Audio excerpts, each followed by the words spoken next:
La prima rosa rossa è già sbocciata e nascon timide le viole mammole. Ormai la prima rondine è tornata, nel cielo limpido comincia a volteggiare. Il tempo bello viene ad annunciare. Aprite le finestre al nuovo sole, è primavera, è primavera. Lasciate entrare un poco d'aria pura, con il profumo dei giardini e prati in fiore. Aprite le finestre ai nuovi sogni, bambine belle, innamorate. E forse il più bel sogno che sognate sarà domani la felicità. Nel cielo fra le nuvole d'argento, la luna ha già fissato appuntamento. Aprite le finestre al nuovo sole, è primavera, festa dell'amore. La la la la la la la la la. Aprite le finestre al nuovo sole. Sul davanzale un piccolo usignolo, dall'ali tenere le piume morbide, ha già spiccato il timido suo volo e contro i vetri ha cominciato a picchiettare. Il suo più bel messaggio vuol portare. È primavera, è primavera.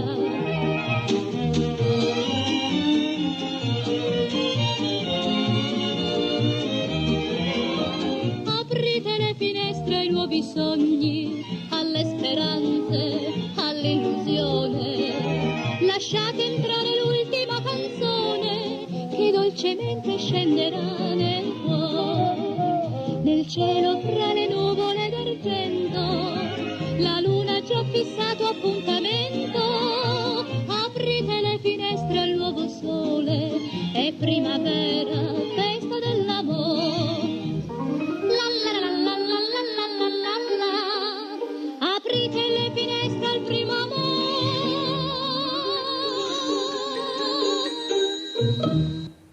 E questa mattina apriamo le finestre perché parleremo di natura, soprattutto nella prima parte, col dottor Arturo Pizzolon, presidente Parco Naturale Regione del Fiume Sile. Buongiorno, Pizzolone, grazie di essere qui. Abbiamo anche collegato da Castelfranco Veneto il professor Davide Tocchetto, docente di materie agrarie, Istituto Agrario Sartor di Castelfranco Veneto. Buongiorno, buongiorno professore. Non la sento, professore? Buongiorno. Buongiorno. Allora professore, apriamo le finestre o chiediamole che non si sa mai che arriva una brentana che ne allaga tutti, perché qua la verità non sappiamo mica dove si va a parare con la natura. Cosa ci dice professor Tocchetto? Oggi mettono ancora bello e domani mette brutto, quindi... Grande professore, allora la canzone va benissimo. Salutiamo anche il dottor Arturo Pizzolon, presidente Parco Naturale delle regionali del Fiume Sile. Lei cosa ci racconta, presidente? Un po' preoccupato? Dobbiamo prepararci rispetto a quello che è successo in Emilia. Sono fenomeni che sempre più si verificano e potremo averli anche sopra di noi. Quindi non possiamo sperare che ci vada bene, ma dobbiamo essere pronti a curare il nostro territorio. Allora, quello che traspare in queste settimane, soprattutto anche con gli ospiti molto competenti che ho avuto, è che c'è la possibilità di migliorare, di prevenire, perché abbiamo la tecnologia che veramente... Dicono col mio audio, ma non so... Vabbè, allora, la tecnologia con degli strumenti eccezionali che fino a poco tempo fa non pensavamo di avere di sicuro, che ci permette di arrivare nel più profondo dei profondi, sia sottoterra che sopra-terra. Abbiamo dei ricercatori che sono bravissimi, gli scienziati lo stesso, abbiamo delle persone competenti che sanno quello che dicono. Però tra il dire e il fare c'è di mezzo il mare. È come se ci fosse un impedimento, Presidente, per agire, per fare. Abbiamo sentito i fondi, non si possono toccare perché non sono destinati a quello, ma se c'è un'emergenza, guardate che tutte le attività che avete visto sono a terra, sono a zero. Portato via tutto, cioè rimetterli in piedi, come ha detto quell'agricoltore parlando di agricoltura, non è che ci impiegherò un anno, Ci vorranno minimo 5 anni per rimettere a posto se questi alberi, se questi frutteti non riusciranno a sopravvivere con quest'acqua, perché ha detto è come tu avessi un sacchetto in testa di plastica, non respiri, muori. Allora Presidente, invece di mettere in mezzo il mare, perché non si mette in mezzo l'agire, il fare, visto che ci sono i soldi, perché ci sono, guardate che la regione è piena di soldi, dicono, così dicono, io vorrei capire se è vero o non è vero, sono arrivati molti soldi, tanto è vero che stanno cercando di fare anche molti bandi per cercare di distribuire questo denaro, a parte la difficoltà di arrivarci al bando, non ne parliamo. Però come funziona, Presidente Pizzoloni? Guarda, come dicevi te, l'effetto in Romagna è, soprattutto sulle piante, sui frutteti, è quello di aver perso la produzione di quest'anno sicuramente, se no gli impianti veri e propri, per cui adesso hanno fatto, come prima reazione all'asfissia, è la cascola dei frutticini. La pianta per difendersi fa cascare i frutti, poi cascheranno anche le foglie e cercheranno di mettersi in pausa. Se l'acqua ristagnerà ancora di più, la pianta andrà in crisi e potrà anche morire, quindi si dovrà rifare i nuovi impianti, il che vuol dire avere 2, 3, 4, 5 anni di pausa prima che tornino a produrre ancora. E quella è una situazione abbastanza certa ormai. Perché e come ormai, sopravvivi? come sopravvivono? Possono andare con colture alternative semiattivi, però non sono tipici di quella zona. Il problema è che tutti i fiumi, i torrenti dell'Emilia sono esondati, tutti, il che vuol dire che c'è una gestione del territorio da valutare bene, perché sicuramente la quantità d'acqua caduta è sopra la media eccezionale, 400 mm e sono tanti. Io mi domando se la gestione ordinaria, perché è vero, come dicevi te, abbiamo capacità, tecnologie e conoscenze che ci permettono di prevedere abbastanza velocemente gli eventi catastrofici climatici e l'allarme rossa c'era in zona. Però nonostante questo, se fosse l'allarme rosso, comunque sono successi danni importanti. Vuol dire che la gestione ordinaria dei corsi d'acqua mi viene a pensare che forse è un po' deficitaria e quindi anche sull'ordinarietà che si deve lavorare, sulla gestione dei corsi d'acqua. Sono capienti, l'acqua ha sormontato le sponde o le sponde sono rotte perché erano deboli? La pressione dell'acqua era importante e quindi hanno ceduto da questo. Hanno ceduto perché la pressione era tanta o perché erano difettate dalla presenza di tane, come dicono, di nutri o di istrici, come si legge sui giornali. È tutta una gestione. Se tu hai una gestione ordinaria buona di corsi d'acqua, le probabilità che avvengano queste rotture si riducono molto. Ma con tutto quel periodo di siccità non era il caso di controllare e vedere dove andare a pulire, visto che c'era una siccità che non avevamo mai avuto? Questa è gestione ordinaria che è demandata agli enti di gestione, ai consorzi di bonifica, agli enti civili o chi sono le strutture demandate per fare questo tipo di attività. Vediamo ancora sui pontili fermarsi quantitativi importanti di legname, il che vuol dire che a monte tutta quanta quell'alberatura là che nasce sui corsi d'acqua non è stata gestita, è stata pulita. E quindi questa aumenta il rischio ancora ulteriormente. Professor Tocchetto, come commenta? Prego. L'amico Arturo Pizzoloni, e potrei solo aggiungere una questione molto importante che caratterizza il territorio della provincia di Treviso, è che noi abbiamo una elevata pendenza, quindi da noi l'acqua scorre molto velocemente e l'attività di consorzio di bonifica è importante, perché se l'acqua scorre molto velocemente in occasione di questi eventi meteorologici intensi, il rischio si velocizza e quindi siamo più soggetti nel breve periodo avere dei danni molto veloci. E aggiungo qualcosa che ha già sottolineato Arturo sulla questione dei danni post-alluvione. I terreni che rimangono sommersi per 2, 3, 4 giorni hanno anche dei danni agronomici importantissimi, perché sta morendo la microflora del terreno, oltre che a rovinarsi tutta la questione strutturale del terreno stesso. Professor Tocchetto, cosa si poteva fare e non si è fatto? Cioè la prevenzione, che è una parola che dovrebbe regnare sovrana, visto la fragilità del paese che abbiamo, perché adesso parliamo dell'Emilia, ma è un paese fragile da nord a sud, da est a ovest. Quando la natura si mette e arriva a gamba tesa non ce n'è per nessuno. Però la prevenzione si può fare, almeno così dicono gli esperti. Ad esempio la pulizia, con una grande siccità che c'è stata, almeno quello si poteva fare. Certo, certo che se io invito i presidenti dei consorzi, tutti quanti dicono che hanno fatto il massimo, tutti dicono che hanno fatto il massimo, poi arriva la telefonata e dice guardate che io vicino a casa mia non vedo tutta questa pulizia che voi state dicendo, perché il cittadino non è così ignaro di quello che succede, di quello che vede, e ha iniziato anche a chiamare. Cosa dice professor Tocchetto? Io aggiungo alla questione della pulizia una questione degli ultimi 40 anni di urbanizzazione che hanno tolto terreni agricoli che possono assorbire le acque di pioggia e li hanno trasformati in parcheggi rotatori e rotonde. Certo, urbanizzazione che sappiamo tutti sono necessarie per la nostra mobilità, però hanno impermeabilizzato il terreno e hanno reso molto più veloce lo scorrere delle acque dal punto di caduta fino al punto di ricevimento dell'affluente finale, quindi canali di bonifica o fiumi o anche i laghi stessi, insomma. Quindi l'urbanizzazione diffusa che caratterizza il territorio veneto e anche della provincia di Treviso è anche uno dei fattori che devono essere considerati sui motivi di questi danni molto intensi, molto estremi. Abbiamo Rinaldo da Venezia. Ciao Rinaldo. Ciao Pirella e buongiorno ai tuoi ospiti. In quanto riguarda i soldi del PNR è il 40% se già stai destinati in Bassa Italia e qui non si tocca perché dice tutti i voti. E cosa diciamo? In Emilia Romagna è una roba straordinaria, come chi ha fatto al Ponte Morandi. Al Ponte Morandi, cavando via tutte le regole, su un anno io l'ho fatto. E faccia uguale anche in Romagna, invece io ho bisogno subito, non tra 3 anni. Perché guarda che a Romagna gli dà da lavorare a mezzo Italia, perché le prime frutte, la prima roba di tutta la Romagna. Vuol dire che lavora mercati, e lavora tutti i vendoli, supermercati, lavora tutti.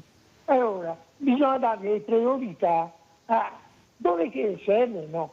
Non ti puoi far rispettare 3 anni e poi arrivi la gente che se dà da fare, io devo fare di tutto, ma non tanto bisogna che la mano. Mica poco da dire, ma i soldi se stai adesso la priorità che ha è quello che si deve mettere al posto subito vede Emilia Romagna, che dopo che abbia fatto i suoi sbagli, tutto quello che ti vuoi, perché deve fare casali dell'uomo, però adesso che c'è in questa condizione speriamo che serva l'elezione e si metta a posto le robe. Dopo il Siri c'è un'altra roba, il Siri c'è un fiume di sorgente, non aveva nessun traripamento, perché solo nel tempo, mai tempo potremo vedere quante tecnologie che volevamo, perché il tempo è puro e i fiori fa quello che volevi. Il tempo non si sa mai quanta acqua che butta, dove che la butta. A Venezia capiamo dell'acqua alta, perché capiamo dai siroccai, dai venti, dai mareggiate, e avevamo un punto di riferimento. Ma la piova è a casa dove che a voi Mirella, e chi lo sa benissimo. Ti saluto, buona giornata a te e ai tuoi ospiti. Grazie al nostro Rinaldo con le sue riflessioni. Allora, cosa dice Presidente Pizzolon? Ecco, questa allerta che ormai veramente ci preoccupa non poco, perché questa cementificazione siamo il secondo paese proprio come sottosuolo che abbiamo impermeabilizzato, diciamo così capiscono bene tutti a casa. C'è Lombardia, Veneto, Emilia Romagna, questi sono i dati, non c'è niente da fare, 1 più 1 fa 2.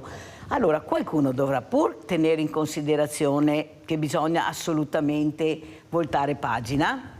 L'osservazione che ha fatto il buon professor Tocchetto, che saluto e prima non ho salutato, è corretta, nel senso che è correttissima, nel senso che i fenomeni sono esaltati dall'aumento della velocità con cui l'acqua da dove cade va il fiume.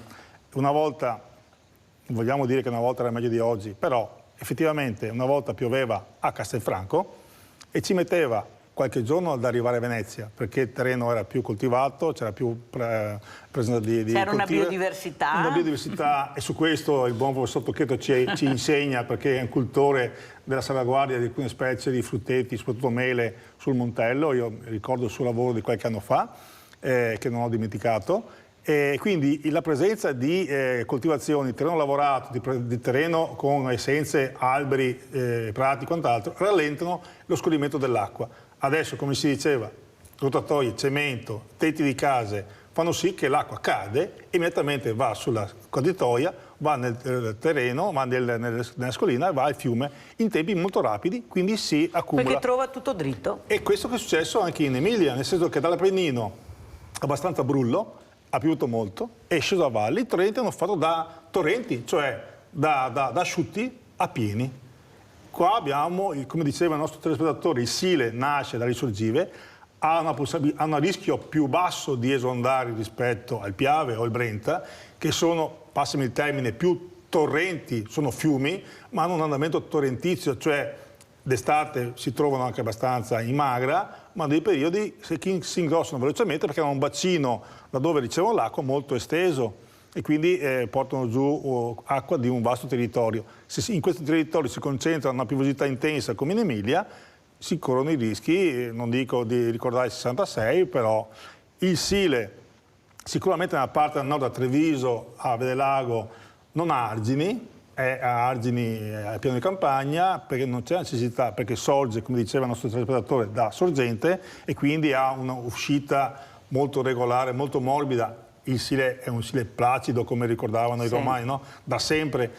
Qualche fenomeno di esondazione c'è stato a Treviso Centro negli anni, sempre nel 66, per una cattiva gestione delle paratoie, delle caditoie per l'uscita del Cagnan, di altri fiumi, di altri canali del centro verso il Sile. Nella parte più a valle ci sono delle arginature e qualche episodio di esondazione, seppur leggera, l'abbiamo vissuta negli anni.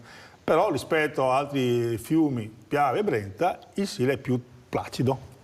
Allora, professor Tocchetto, cosa dicono i ragazzi? Lei insegna, è docente di materie agrarie all'Istituto Agrario Sartori di Castelfranco Veneto. Sono ragazzi che scelgono questa materia perché hanno una passione, non si sceglie a caso l'agraria. Ecco, cosa dicono quando vedono questi avvenimenti, questa, diciamo, poca attenzione al nostro territorio? Parliamo in generale, perché qua se no non ne per nessuno. Andiamo in generale, professor Tocchetto. Cosa dicono i ragazzi, i giovani che sono i primi ad arrivare quando sono situazioni di emergenza? Perché questa è la verità. Andiamo. Allora, ne stiamo parlando proprio in questi giorni perché soprattutto con i ragazzi di quinta sono prossimi all'esame di maturità e loro si stanno aspettando qualche intervento, qualche interesse delle commissioni varie dell'esame sulla questione agronomica o comunque agricola legata a questi avvenimenti intensi. Ne stiamo parlando sia dal punto di vista economico, quanti quintali di ciliegie vengono persi oggi in Emilia Romagna perché non si possono raccogliere e soprattutto il prossimo anno come fruttificheranno queste piante di ciliegio per le nuove produzioni o anche le stesse pesche o anche le interine, che l'Emilia Romagna si sa assieme al Veneto sono le regioni che producono più di tutti queste frutte, quindi i ragazzi sono consapevoli che c'è un dramma in corso e soprattutto sono consapevoli, perché lo studiamo nelle materie di valorizzazione delle attività produttive e anche del territorio, sono consapevoli che una corretta gestione del territorio, degli ambienti, dei canali di bonifica portano a una produttività futura e permanente nel tempo. Quindi l'interesse dei ragazzi c'è, anche perché se lo ricordano quasi tutti, l'alluvione che abbiamo avuto noi o comunque i danni che ci sono stati nel 2018 con la tempesta Vaia, hanno chiuso le scuole, stavano tutti a casa 2 giorni, quindi non è lontano il ricordo del Piave in piena e tronchi che navigavano nel Piave, come diceva giustamente Arturo prima, e quindi una situazione di emergenza vissuta direttamente anche dai ragazzi che hanno oggi 17, 18, 19 anni. Quindi sono delle situazioni che loro conoscono bene, che hanno vissuto e che adesso non vedono tristemente perché si sono resi consapevoli che ci sono degli studenti di Emilia Romagna che sono a casa da scuola perché non ci possono andare.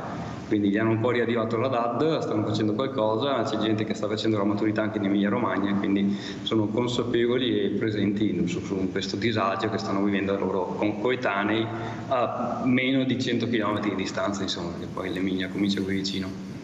Allora, Presidente Pizzolon, non è che purtroppo in questo Paese le persone competenti, quelle brave, quelle che non si fanno manipolare, strumentalizzare, sono tenute fuori dalla politica perché ingombranti negli obiettivi che qualche politicante vuole raggiungere e poi ci troviamo in queste situazioni. Io penso anche ai numeri che ha il nostro Paese sulle persone che vanno a votare. C'è proprio una disaffezione con dei numeri incredibili, perché i messaggi che arrivano sono devastanti, non negativi, devastanti. Perché chiamiamo le preferenze, ma poi assistiamo a delle cose assurde. Un sindaco che può scegliere chi vuole, anche se una persona non è stata eletta, anche se il cittadino ha dato la preferenza, e perciò diventa una persona che, se non ha avuto le preferenze in tanto tempo, c'è un motivo, oppure perché non ha fatto parte della squadra prima ma arriva dopo l'alta dall'alto.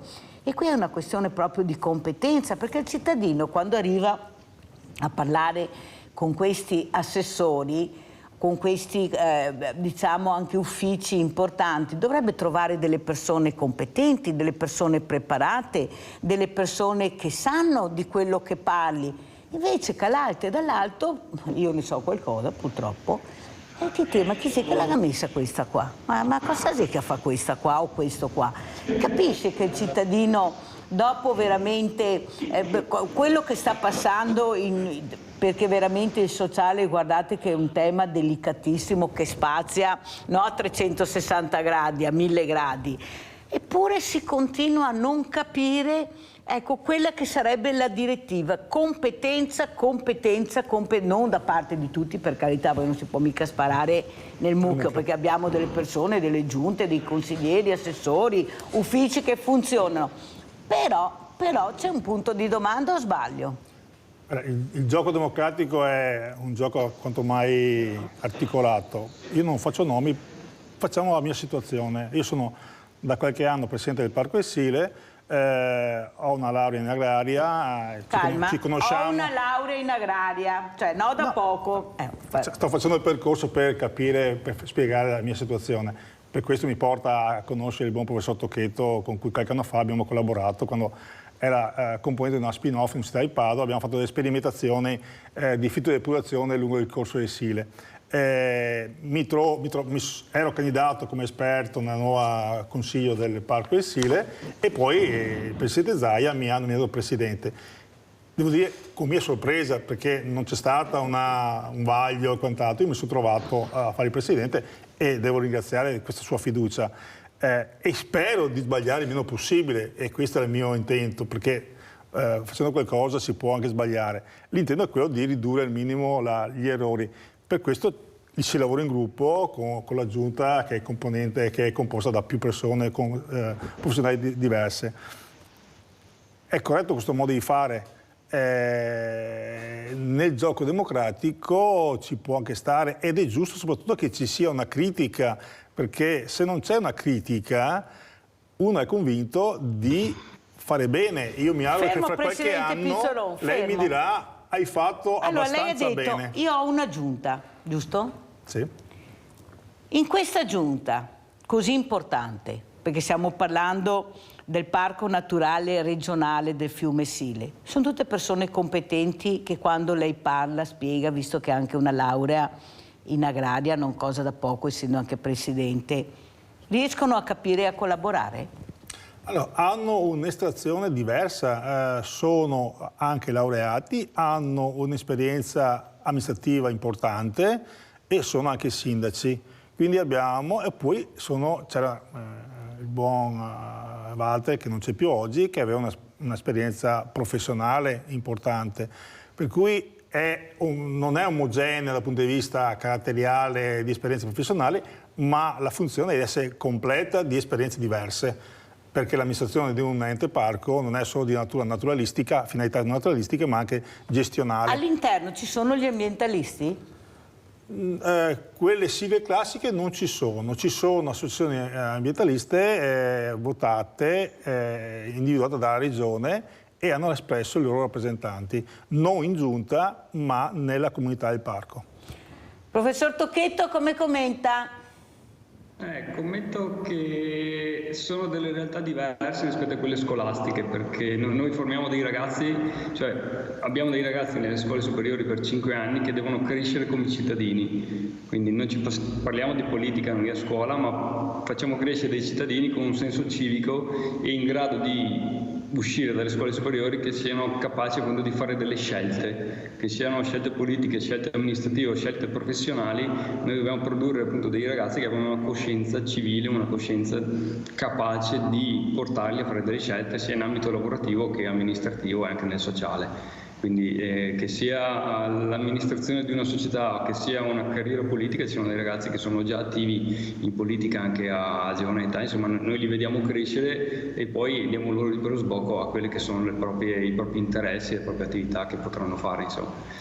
Questo è molto importante, professore, sì. perché lei sta parlando di competenza. Un domani questi ragazzi, se sceglieranno anche di far parte di un parco del Sile o di diventare all'interno di un'azienda, far parte di una giunta, saranno delle persone competenti, perché hanno scelto una materia, si sono impegnati, poi verrà chi vorrà la laurea o altro, però sanno di quello che si parla, cosa non da poco. O sbaglio, professore? Giustissimo questo, perché noi, mi sento liberamente di dire, noi non spingiamo mai nessun ragazzo ad andare a lavorare o andare all'università. Deve essere una sua propria scelta, soprattutto in che lavoro fare o quale università fare, perché non posso io decidere tu vai lì perché sei bravo in agronomia e tu vai lì perché sei bravo in italiano. Deve essere lui che dice io voglio sviluppare queste competenze, voglio sviluppare questo interesse che ho per questa materia, per questa disciplina, per questo argomento e vado a fare questo lavoro o questa università.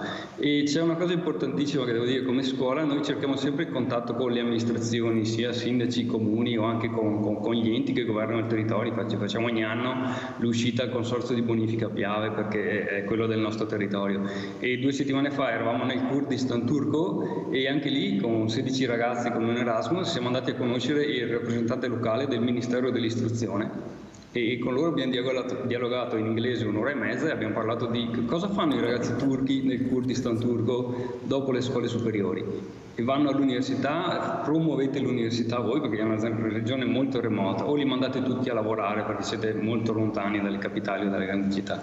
Quindi sono dei temi comuni sia da noi in Italia, in Veneto, che anche in altre realtà molto distanti da noi, perché il Kurdistan turco è una regione abbastanza lontana da quelle che sono però vuol dire aprire anche la mente, professore Tocchetto, questo è importante anche per i ragazzi, confrontarsi con altre realtà, altre visioni. Abbiamo la nostra Giusy. Giusy, scusa ma non avevo sentito che eri in linea, scusami, ciao.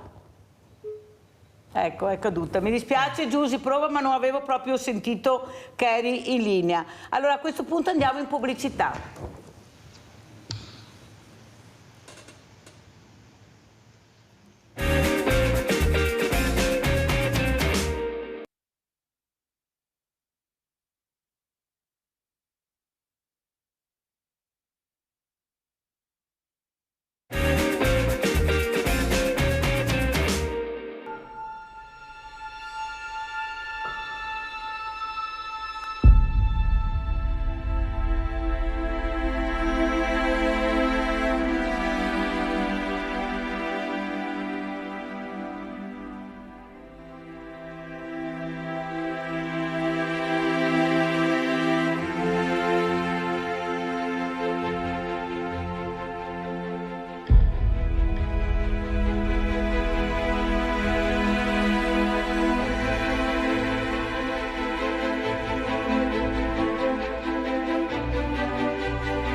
Allora, professor Tocchetto, cosa abbiamo visto in questo video? Di averlo trasmesso Racconto la mia esperienza in Iraq in un progetto di depurazione delle acque reflue nelle paludi della Mesopotamia, quelle della Bibbia per intendersi. È un progetto che riguarda un tubo di acqua reflua da 2000 metri cubi al giorno che scarica delle acque reflue direttamente nelle paludi della Mesopotamia e a volte anche nel fiume Eufrate. E con un team internazionale di esperti stiamo lavorando a un progetto di fitodepurazione per la rimozione di queste acque reflue e il trattamento di queste acque reflue per produrre acqua depurata che viene reimmessa all'interno delle paludi. Lì ovviamente, come in tantissime altre realtà in tutto il mondo, ci sono bambini che nuotano, pescatori, bufali d'acqua, gente che vive di quelle acque, che si muove in quelle acque e che ha una quotidianità permanente da circa 5.000 anni, insomma. E finalmente da febbraio abbiamo realizzato la prima parte di questo progetto e quindi questi 2.000 metri cubi vengono intercettati e depurati. Poi continueremo con altri step, ma intanto qualcosa abbiamo cominciato a fare, insomma. Bravo professore, Grazie. Bravo. Abbiamo la nostra Giusy, eccola qua. Giusy, scusa, ma non avevo proprio capito che eri in linea. Sapevamo come che sia storia, sapevamo, dai. Allora, abbiamo sentito, buongiorno intanto a tutti. Ciao. Abbiamo sentito che quel signore che ha confessato che sapevano del ponte Morandi, ma che poteva andare giù, che prima di andarsene fra 100 anni, che abbia parlato, insomma, perché dovrebbero tutti quelli che sono stati a fianco di lui le sono andati dietro, oppure lui le è andato dietro a loro, che dovrebbero fare i nomi tutti e mettergli una bella multa, perché siamo stanchi di tutti questi morti, tutte queste cose che appalti e subappalti e appalti e subappalti ancora, quando alla fine la malta è quella, Mirella, la malta è quella, devono prendere tutti quanti la sua parte e l'ultimo che lo fa ha tutta roba scadente, perché è così, non interessa niente, ci sono solo soldi in campo e basta, non esiste niente, vi ringrazio. Hai ragione Giusy, però se uguale soldi, uguale morti, qualcuno dovrebbe riflettere, specialmente in questa certezza della pena che non arriverà mai se continuiamo con questo registro, e veramente queste famiglie di queste povere persone che si sono trovate nel momento sbagliato, nel posto sbagliato, che non avevano nessuna colpa, però non torneranno neanche più, e questo è inammissibile, è inammissibile. Prego Presidente, come commenta la telefonata di Giusy? Ma guarda, più che come Presidente, io come tutti noi cittadini, allora c'è una disaffezione rispetto all'amministrazione, vediamo il calo dei voti. Adesso questo signore, chiamiamolo signore, ammette che già da tempo si sapeva che il ponte non era in condizioni idonee e hanno fatto silenzio, hanno fatto una sorta di autocertificazione che andava bene. Adesso oggi ha parlato, non credo che sia così banale, probabilmente ha una certezza di non ricadere in penalizzazioni, di essere il cittadino. Cosa può pensare? Che fiducia può avere nell'istituzione, nella giustizia? È banale questa mia osservazione, però il sentimento è di essere che quella persona sarà impunita e quindi la farà franca lui e la cerchia di suoi collaboratori o suoi... Ma scusa Presidente, affermare oggi che si sapeva, non è un'ulteriore pugnalata Esatto. a quelle persone che hanno perso i loro cari e che sentono queste parole, si sapeva, ma... Sì, quasi deridendo queste persone, perché lo dice oggi, e lo dice oggi con una certa tranquillità di non essere punito. Questa non è più che una pugnalata, è qualcosa di più profondo e soprattutto quello che ne consegue a questa affermazione. Rispetto alla popolazione, cosa pensa? Che non c'è salvezza, non c'è rimedio? Non c'è giustizia? Non c'è giustizia? Leone da Tre Baselleghe, ciao Leone! Ciao Milena, grazie e saluti i tuoi ospiti. Allora io faccio l'agricoltore, cioè non facevo l'agricoltore originariamente, lo faccio perché mi piace. Quando sono arrivato qui a fare l'agricoltore ho trovato tutti i fossi che erano da scavare, cioè l'acqua non correva più via. Allora ho fatto scavare tutti i fossi a mie spese, litigato con i confinanti perché loro il fosso andava bene così, e ripristinato le siepi lungo i fossi. Quello che ho invece visto in molte realtà, hanno spianato tutta la terra, tolto tutti i fossi, tolto tutti gli alberi e fatto tutta grande coltivazione. E dopo succedono i disastri. Non so se la mentalità è questa, questo è il problema, cioè non c'è neanche nessun controllo, non c'è niente, siamo in mano a quello che non lo so. Io ho fatto molti soldi lavorando all'estero, con l'agricoltura me li sto mangiando tutti, non sto facendo un soldo. Vabbè, ormai sono vecchio, va bene così. Adesso che questo disastro con l'Emilia Romagna, tutti questi soldi che avremo bisogno per ripristinare tutto il disastro che c'è stato, a Roma incominceranno a tagliare qualche spreco e qualche sperpero. Ciao Mirella, grazie.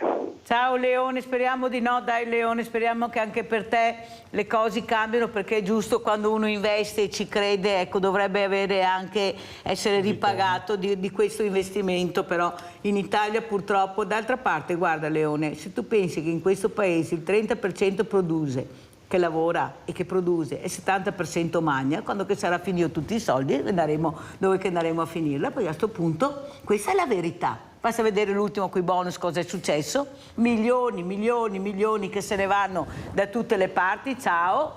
Allora, professor Tocchetto, cosa dice questo agricoltore che dice: io ci credevo, mi piaceva, però sono deluso, al massimo invece bisogna aver fiducia, o sbaglio?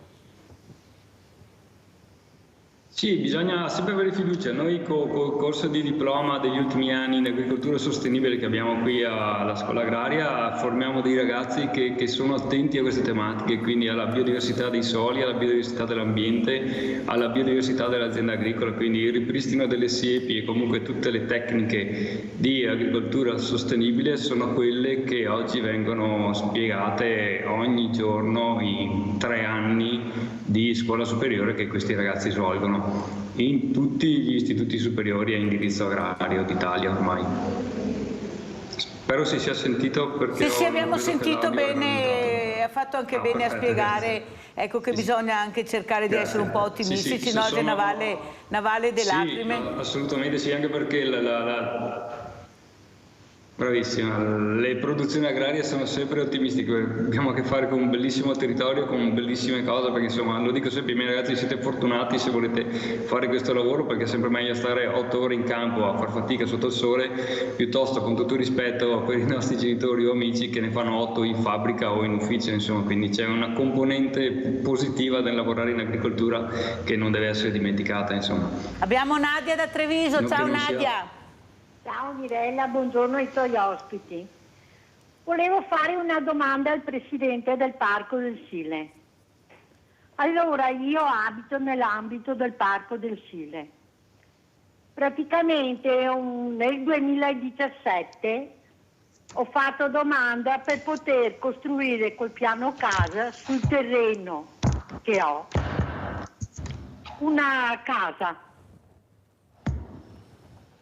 E allora si poteva, col piano casa si poteva.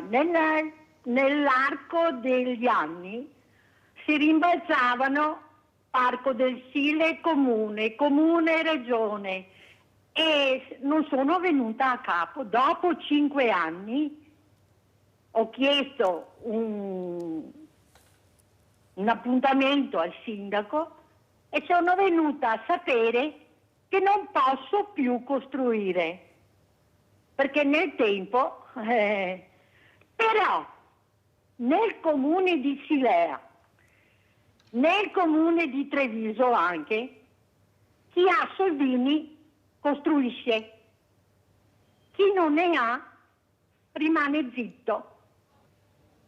Allora siamo cittadini di serie A e cittadini di serie B.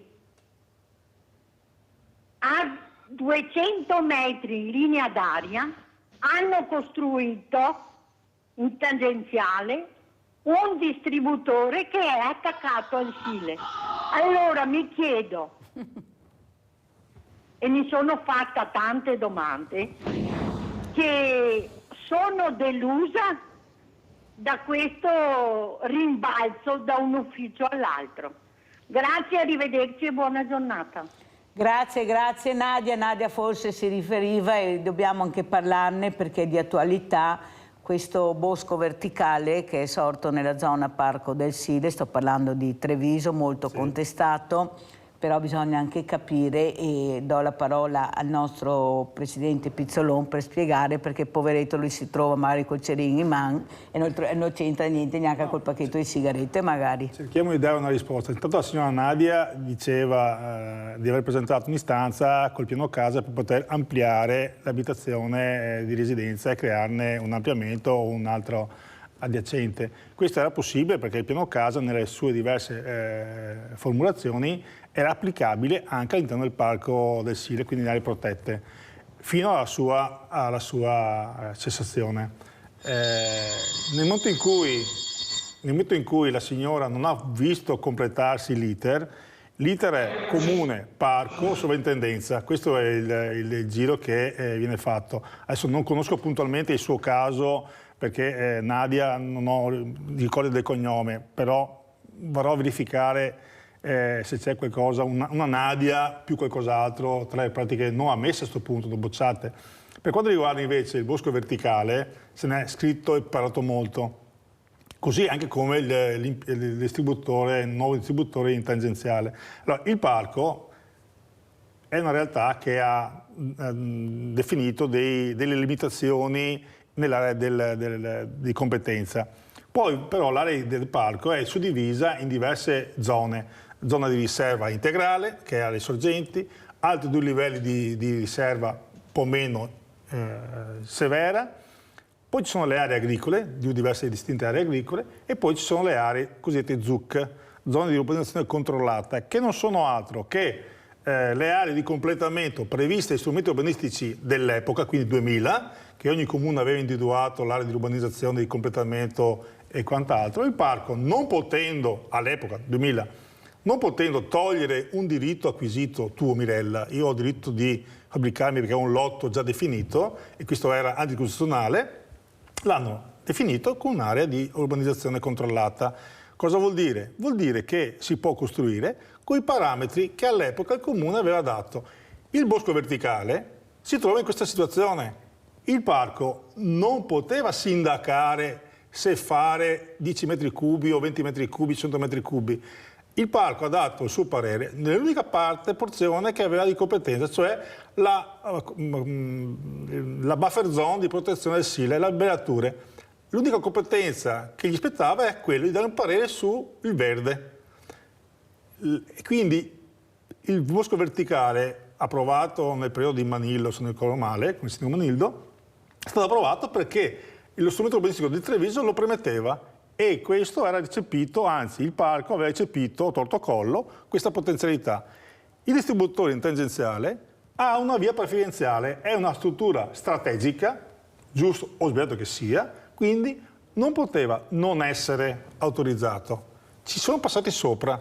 L'unica cosa che abbiamo fatto, e qua siamo stati criticati anche se non si è scritto, abbiamo incrementato le buffer zone di copertura esterna, le fasce arboree, e abbiamo fatto abbassare di molto quel cilindro verde di gas naturale che prima emergeva per di 3 metri sopra. L'abbiamo fatto abbassare per portarlo al livello della tettoia del distributore.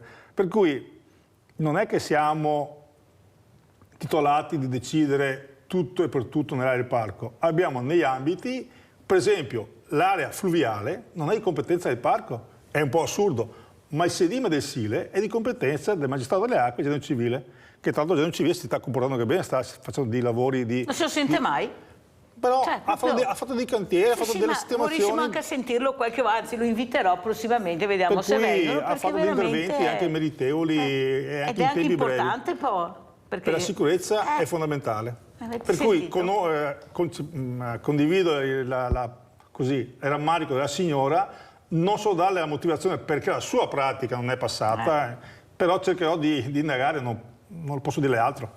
Non te avevi qualche santo in paradiso, si dice nel nostro Veneto, non te avevi santi in paradiso la nostra Nadia. Sentiamo come commenta invece il nostro professore queste parole che ha espresso molto bene, la possibilità di intervenire, di decidere, di non fare perché non è di competenza. Perché uno pensa, il presidente del Parco Sile, questo può far tutto e può togliere tutto, non è proprio, forse l'ultimo che ha parole è proprio il presidente alla fine. Prego professore. Confermo pienamente di quanto sia importante oggi formare dei ragazzi che siano capaci di comprendere le difficoltà di gestire il territorio, perché loro vengono qui che magari hanno parlato con gli amici, hanno sentito il nonno al bar, hanno sentito i genitori a casa che commentano, brontolano su determinati fatti, e poi venendo a scuola o anche sentendo o facendo delle visite tecniche dagli organi di competenza capiscono quanto sia difficile gestire, amministrare o avere una catena decisionale, perché fare un distributore in un'area parco, l'ha detto giustamente Arturo, è un'opera strategica che però ha un impatto. Cosa posso fare io? Vorrei fare tante cose, tra cui non avere un distributore su un parco, ad avere invece la necessità che centinaia e centinaia di cittadini ogni giorno devono beneficiare di una struttura strategica. Quindi il giovane d'oggi, lo studente o anche il giovane cittadino neodiplomato deve capire che non si può solamente lamentarsi, ma dobbiamo capire dove sta il nesso di connessione tra la necessità di un'opera, il motivo decisionale e l'utilità, anche se vogliamo. Come poi ha detto giustamente Arturo, abbiamo fatto un bosco verticale o un'opera nuova che comunque era, tra virgolette, di diritto costruibile in una zona che adesso è di rilevante importanza naturalistica. Quindi ci sono tante cose che se sembrano giuste possono essere sbagliate e devono essere comprese e capite, insomma, se no tutti fanno quello che vogliono, insomma, e non è il caso. Però sarebbe anche il caso di concentrare un po' le competenze, perché se cominciamo invece di restringere, di allargare sempre di più, qua non ne veniamo fuori. Se il presidente del Parco Sile avesse più competenza, forse riuscirebbe a dare delle risposte anche più precise, come ha detto con la Nadia. Nel momento che arriva la pratica vado a vedere come mai, anche perché Suore Stera che si diese case del numero, non penso che avrebbe proprio fatto un impatto ambientale costruendo una casetta magari al fianco, e dopo vediamo cosa succede magari di fronte o da un'altra parte. Cioè capite bene che non stiamo parlando di New York. Se questa poveretta aveva la necessità di fare un piccolo ampliamento, e non penso che facesse un castello, cioè viene detta di no, ha capito che si fa fatica a masticare dopo quando vedi a 200 metri un'altra realtà, ma è strategica. Sì, anche a me famiglia è strategica, anche a me sono strategica come persona, come famiglia, che pago le tasse e ho il diritto ad avere, se mi aspetta, visto che questo piano casa c'era e poi me l'hai tolto perché l'hai dato quella cubatura a qualcun altro, perché funziona così, Presidente, è inutile che ci aggiremo e che la diciamo molto chiara noi qui a Sveglia Veneti. Allora guardiamo la locandina invece che ha mandato il professor Tocchetto, perché ci sarà un evento, andiamo a vedere la locandina così la commentiamo, eccola qua. Prego professore. Sì, volevo invitare tutti, da lei Mirella, anche Arturo, visto che gravita nella zona di Treviso, all'evento che faccio appunto sabato 10 di presentazione del mio libro lì in zona Treviso. È un libro che ho scritto per raccontare, perché insomma ho avuto la fortuna o comunque la capacità di andare a lavorare vicino alla Zigurate di Uro, anche se è stato a Babilonia, nella striscia di Gaza. Aspetta che togliamo il 5 per 1000 perché sembra che il libro sia devoluto l'evento al 5 per 1000, tasi che lo gaccava via, no, perché bisogna scrivere nella maniera giusta e nel momento giusto. Prego, prego professore. Sì, quindi ho avuto la possibilità di essere presente, di fare delle attività in luoghi un po' secondo me unici nel mondo, nella storia dell'umanità, che sono Babilonia, la Zigurate di Uro, anche la stessa striscia di Gaza, che sono tutti posti citati un po' nella Bibbia, e quindi ho voluto poi raccontare che queste mie esperienze, non di lavoro ma di vita, di quotidianità, di persone che ho conosciuto, di momenti passati, di cose che ho mangiato anche se volete, in questo libro, e quindi ho la possibilità di presentarlo a Treviso sabato 10 giugno al Binario 1 in zona stazione, presso l'associazione Binario 1, e quindi invito tutti, e poi finiamo a Prosecco ovviamente, perché sono agrario anch'io come Arturo, sono agronomo, quindi bisogna un po' finire in festa con dei momenti conviviali di chiacchiera. Quindi presenterò questo libro, mostrerò anche un filmato su quello che è la vita in barca nelle paludi della Mesopotamia, e siete tutti invitati, insomma. Quindi. Bellissimo, bellissimo, grazie, grazie professore. Allora andiamo a vedere l'altro video del professor Tocchetto, che sono video molto belli che veramente ci portano lontano, ecco, con una visione diversa.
Bellissimo anche questo video, e con questo video salutiamo il professor Davide Tocchetto, docente di materie agrarie, Istituto Agrario Sartori di Castelfranco Veneto.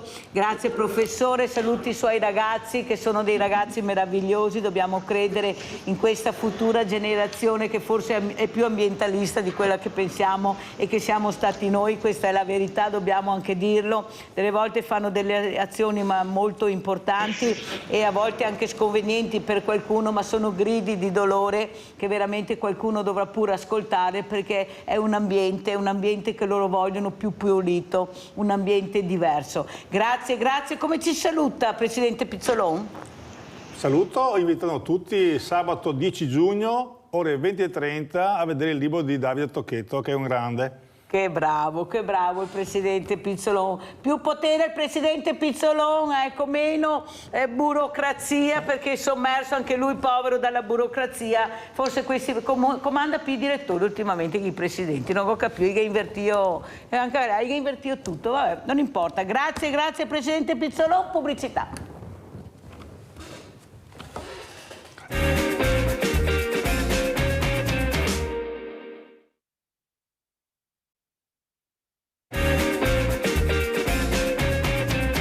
E vi presento altre gradite ospiti, cambiamo completamente tema. Saluto anche Gianfranco Valeri, che è caduta la linea, non sono riuscita a passarlo, ma il tempo purtroppo è sempre tiranno. Vediamo se Gianfranco riuscirà o vorrà riprendere la linea. Allora presento subito le ospiti, però prima devo leggere la Costituzione italiana.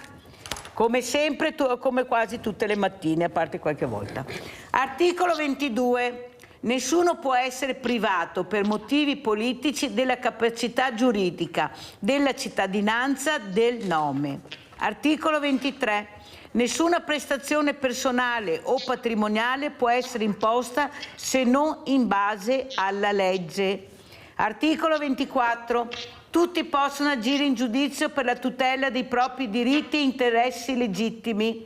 La difesa è diritto inviolabile in ogni stato e grado del procedimento. Ripeto, la difesa è un diritto inviolabile in ogni stato e grado del procedimento. Sono assicurati ai non abbienti con appositi istituti i mezzi per agire e difendersi davanti ad ogni giurisdizione. La legge determina le condizioni e i modi per la riparazione degli errori giudiziari. Aiuto, commenta tu. Allora presento subito le mie graditissime ospite. Abbiamo in presenza Laura Groppo, vittima di violenza. Ecco qua la nostra Laura, sempre con questo orecchino che la Mirella le ha regalato tanto tempo fa, ma il rosso andava proprio alla grande, adesso purtroppo c'è troppo rosso che è il sangue di queste povere donne, di queste vittime. Abbiamo collegata da Taranto Rita Lanzon, mamma e nonna di vittime di femminicidio. Ciao Rita, grazie di essere veramente qui con noi, veramente è un collegamento molto importante quello che stai facendo, perché Rita, e lo dico anche a Laura, ciao, ce la stiamo mettendo tutta per far capire che il problema no grave, è gravissimo, è un problema con i numeri che abbiamo già dal 2023 che veramente fa accaponare la pelle. Allora Rita, cosa vuoi dirci questa mattina? Tu mamma e nonna di vittime di femminicidio. Prego Rita. Allora, intanto grazie per avermi data questa possibilità, grazie per l'invito, buongiorno a tutte e a tutti. Io sono la mamma di Federica De Luca e la nonna di Andrea, uccisi nel 2016, il 7 giugno del 2016 da Luigi Alfarano, che era marito di Federica e papà di Andrea, quindi mio genero. Cosa vi voglio dire? Vi voglio dire che da quel momento la nostra vita è cambiata, è stata completamente stravolta, completamente stravolta, è cambiato tutto in un attimo e non pensavamo mai che potesse accadere a noi. Quello che dico sempre è anche e soprattutto questo: noi pensiamo che debba accadere agli altri perché lo sentiamo in TV. E Federica proprio qualche settimana prima aveva sentito in TV la notizia di femminicidio e mi aveva detto: mamma, chissà come staranno male i parenti, i genitori di questa ragazza. Poi è successo a noi, quindi è una cosa che purtroppo non ci aspettavamo ed è accaduta. Ecco perché dico bisogna sempre avere il massimo dell'attenzione e i primi segnali di violenza, i primi segnali di cercare di correre di pari e di andare via. Purtroppo noi abbiamo avuto pochissimi segnali che non abbiamo neanche, non siamo riusciti a cogliere subito, li abbiamo capiti dopo. Federica aveva deciso di separarsi perché aveva scoperto una vita parallela di Luigi Alfarano e questo evidentemente è stato poi... È stata la molla che ha fatto scattare tutto. Purtroppo Luigi Alfarano aveva una vita secondaria, proprio una vita parallela e già 1 anno, 2 anni prima Federica aveva scoperto che lui aveva avuto una denuncia per tentativo di stupro a una ragazza. Lui era un promotore dell'ANT, figlio all'epoca della figlia della presidente dell'ANT. Solo che Federica gli aveva dato fiducia, le aveva detto che non era possibile. Lei diceva: non è possibile che il mio Luigi abbia potuto fare questo. E poi però aveva prestato più attenzione ai movimenti di Luigi, era sempre assente. Lui nell'ultimo periodo soprattutto era assente con noi, era sempre distratto, era molto chiuso, rifiutava di stare a pranzo, a cena con noi, alle feste, addirittura alla festa di Andrea, non c'era mai, fino a quando poi Federica ha scoperto che sul suo telefonino c'erano degli appuntamenti, dei video. Lui girava dei video perché andava a trans, a prostitute, e Federica a quel punto ha detto: mamma, io non riesco più a stare con quest'uomo, anche se lo amo, non posso più accettare, devo mettere da parte l'amore. E quindi le abbiamo detto di venire a casa. Non c'erano segnali, ripeto, segnali sono stati percepiti da noi, cioè capiti in ritardo, perché lui all'inizio le aveva proibito di fare, aveva tentato di proibire di fare pallavolo. Federica era un arbitro di pallavolo di Serie B, ben voluta da tutti. Federica si era laureata in lingue con una tesi su Papa Wojtyła. Prendete in mano la vostra vita e fatene un capolavoro. Federica era laureata in lingue, polacco, rumeno, spagnolo, conosceva anche l'inglese e il francese, era un interprete ed era una ragazza solare. Aveva girato il mondo perché appunto aveva fatto, proprio per studiare le lingue, noi fin da piccola l'abbiamo mandata in Inghilterra, in Francia, in Spagna, in Polonia. eppure il pericolo era in casa e non abbiamo fatto in tempo, perché lei aveva parlato con Luigi ad aprile del 2016 chiedendogli la separazione. Lui aveva, prima ovviamente c'è stato uno scontro, poi ha accettato la separazione consensuale, abbiamo detto cerchiamo di fare le cose in modo corretto, nel rispetto di tutti, però poi il 7 giugno si è scatenata una cosa che veramente non abbiamo compreso, perché sembrava tutto pacifico, tutto tranquillo, questa separazione già più o meno in corso, perché lui era già andato dal suo avvocato. Federica e Andrea erano stati a mare con me il sabato mattina e la domenica Andrea era andato col papà in campagna. Federica era venuta con me a mare. Martedì pomeriggio, quando lui è tornato a casa alle 4, ha commesso questo massacro, perché io non riesco veramente a chiamarlo in un altro modo, perché dopo aver picchiato selvaggiamente Federica, dopo averle bucato il viso con un punteruolo, l'aveva soffocata in presenza, presumiamo, di Andrea, perché era lì, dormivano insieme, Luigi si è fatto una doccia con calma, con una freddezza incredibile, ha preso Andrea, l'ha messo in macchina ed è andato alla villa dove era stato la domenica proprio con Andrea, la villa Palagiano, Pino di Lenne, tra Palagiano e Castellaneta, che è una zona turistica molto bella. E si era fermato lì davanti alla villa, c'è un distributore. Si era fermato a prendere una bibita con Andrea in braccio. Andrea aveva i calzini, il pigiamino ed era pallido, tant'è che il gestore ha detto: ma venite quest'estate a fare le vacanze qui? E lui ha detto: non credo proprio. Aveva tentato Luigi di regalare una macchinina ad Andrea o una moto. Andrea aveva rifiutato, aveva fatto soltanto un segno di no con la testa ed era molto pallido. Poi aveva rimesso Andrea in macchina, era andato alla villa appunto dietro a questa stazione di servizio e aveva sparato in testa alla nuca ad Andrea.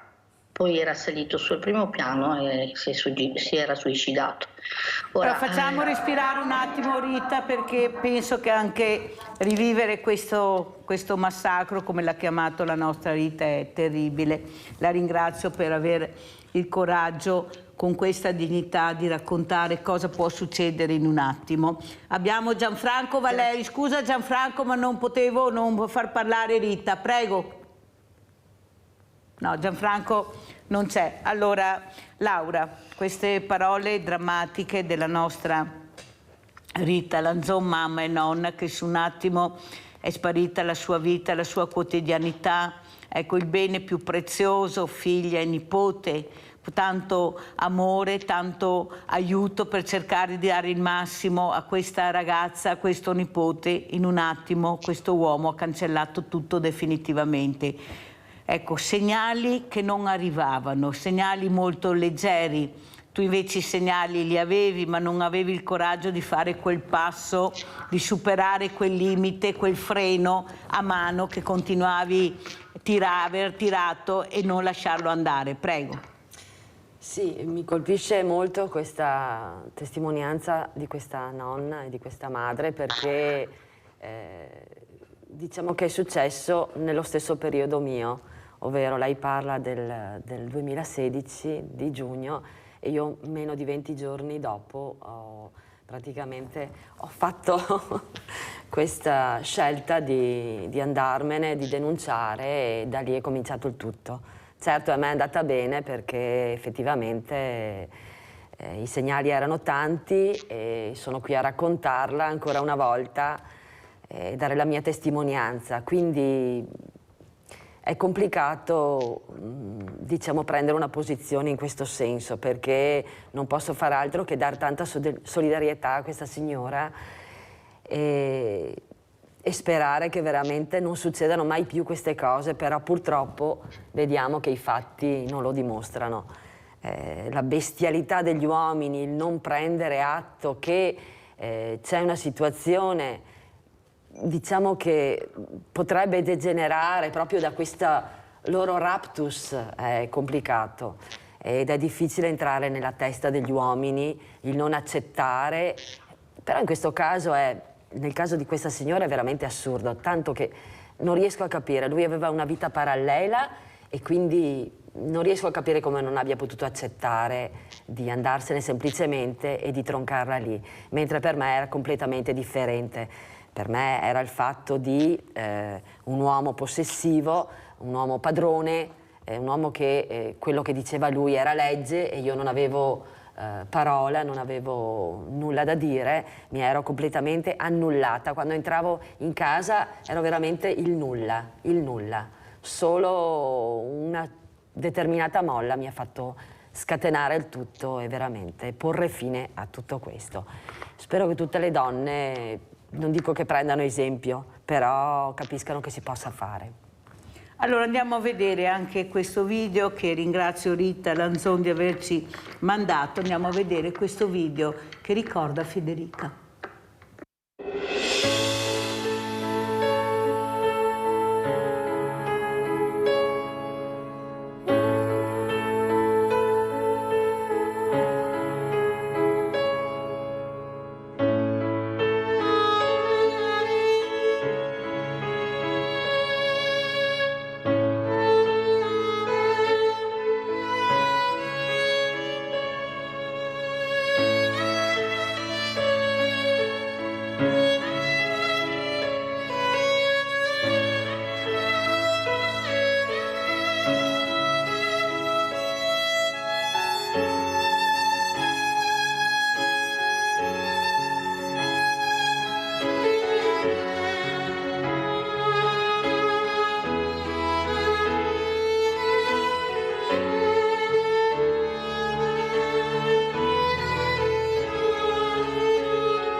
Allora, vedi Rita, e lo dico anche a Laura, il problema è che dobbiamo continuamente, io direi tutti i giorni, come io faccio quasi tutti i giorni, ricordare queste vittime, perché sono persone che non torneranno più e sono persone che avevano tutto il diritto di vivere e sono persone che con i loro familiari attendono giustizia.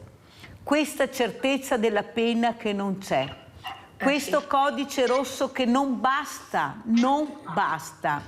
queste donne, questi bambini, la violenza di questo uomo con suo figlio.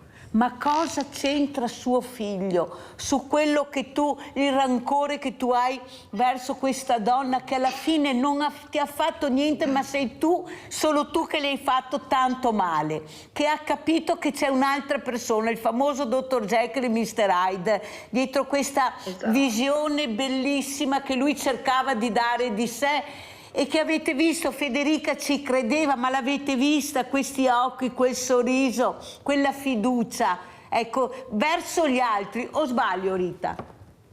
Sì, Federica ci credeva, lo amava molto. A noi non piaceva quell'uomo a pelle, gliel'abbiamo sempre detto sin dal primo momento. Io lo dico sempre, quell'uomo non mi piaceva e le dicevo, speravo che quella storia finisse, ma lei lo amava e aveva deciso di sposarlo. Dobbiamo lottare tutti i giorni, sì, diceva bene, noi dobbiamo avere sempre tanta attenzione del percorso che abbiamo fatto noi in questi anni, in questi 7 anni, adesso sarà il 7° anno a giugno, io e mio marito, e la certezza della pena è una cosa importantissima. Voi avete visto nel filmato una mia foto al Senato. All'inizio non era neanche prevista la indennità a succedere e noi l'abbiamo dovuta fare non perché Federica avesse delle proprietà, ma ci è stata chiesta l'eredità di Federica. Dopo neanche un mese mi ha telefonato una cugina, mi ha chiesto se avesse proprietà.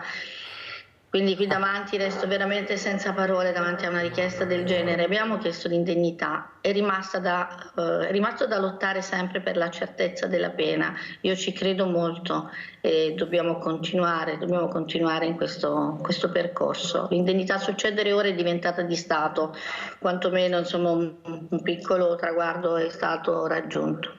Ma con quanta fatica, Rita, cercate anche di andare avanti, ma sempre con la sicurezza sperata che arrivi la giustizia, questa giustizia non solo per voi ma anche per questo Esserino che non c'entrava niente in tutto questo.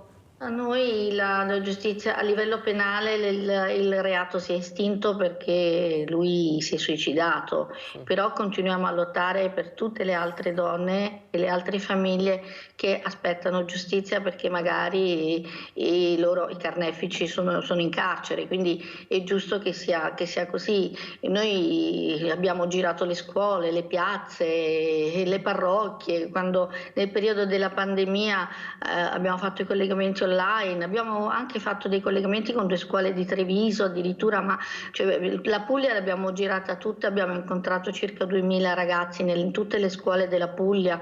La mattina ci siamo messi in macchina alle 6, facevamo chilometri girando la Puglia da Foggia, Bari, Brindisi, Lecce fino giù ed sono stati degli incontri meravigliosi con i ragazzi e le ragazze e anche con i bambini di scuola media.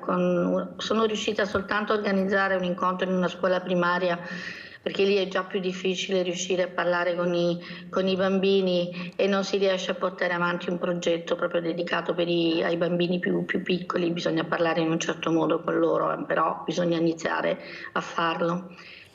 Senti Rita, quello che ha detto anche la nostra Laura Groppo, questo freno tirato, che non si vuole andare oltre perché è in discussione la tua famiglia, la tua storia, la tua vita, la tua quotidianità, forse lo tirava anche un po' Federica perché come dici tu questo amore per questo uomo c'era, ha impiegato del tempo a capire e veramente a elaborare che forse era giunto il momento di lasciarlo, di porre fine a questa quotidianità che ormai strideva da tutti i lati. però tu hai detto una cosa importantissima. Non ci piaceva a pelle, cioè a me e a mio marito questo uomo non andava, c'era un qualcosa che voi avevate intuito. Guardate che si sente molto spesso che il genitore, quella persona non va bene, che veramente mette in allerta la figlia, ma quasi sempre questa figlia non ascolta. Ecco, cosa vuoi dire? Ecco, perché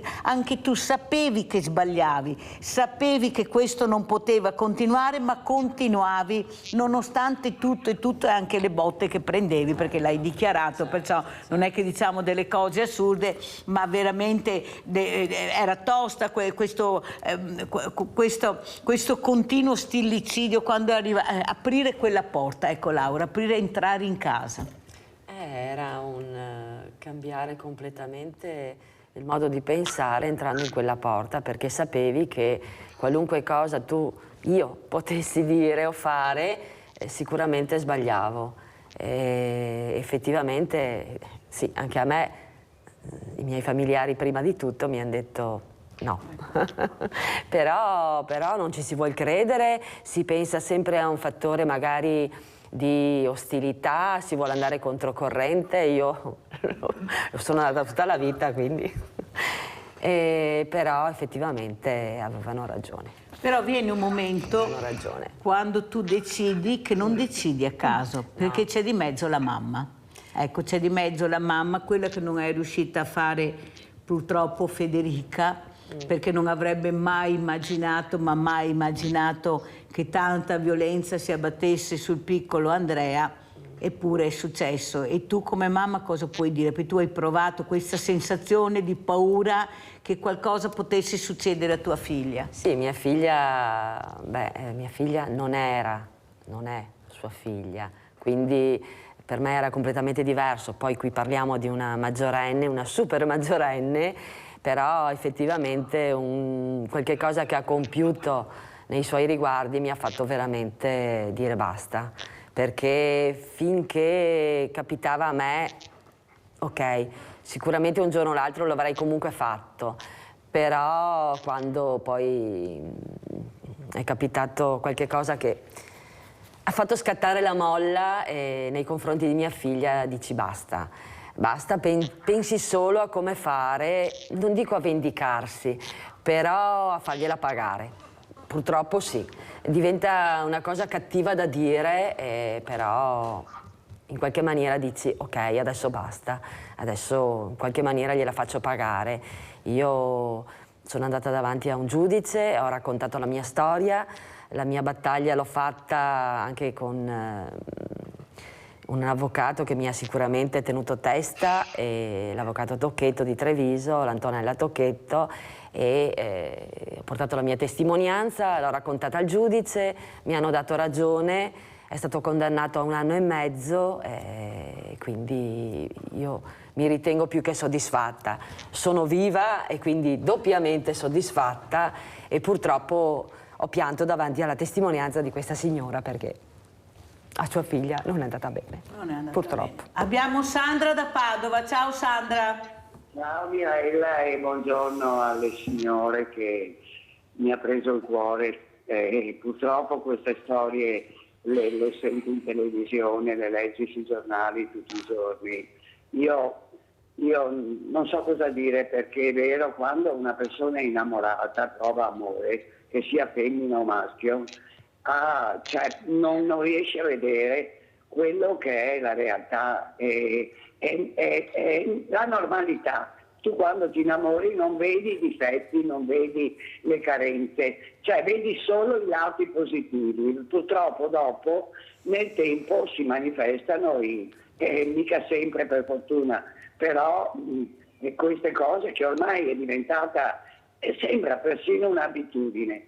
Poi un'altra cosa volevo dire, la signora in collegamento, il discorso dell'eredità. Io non so se vi ricordate quello che ha ucciso i genitori, che poi ha avuto anche Maso, cioè tutti questi nomi che ogni tanto vengono fuori, che hanno ucciso e dopo hanno il coraggio di chiedere l'eredità. Cioè, mi sembra assurdo, però posso dirvi una cosa. Io l'altro giorno ho visto un signore che ha perso la moglie, è un nostro amico.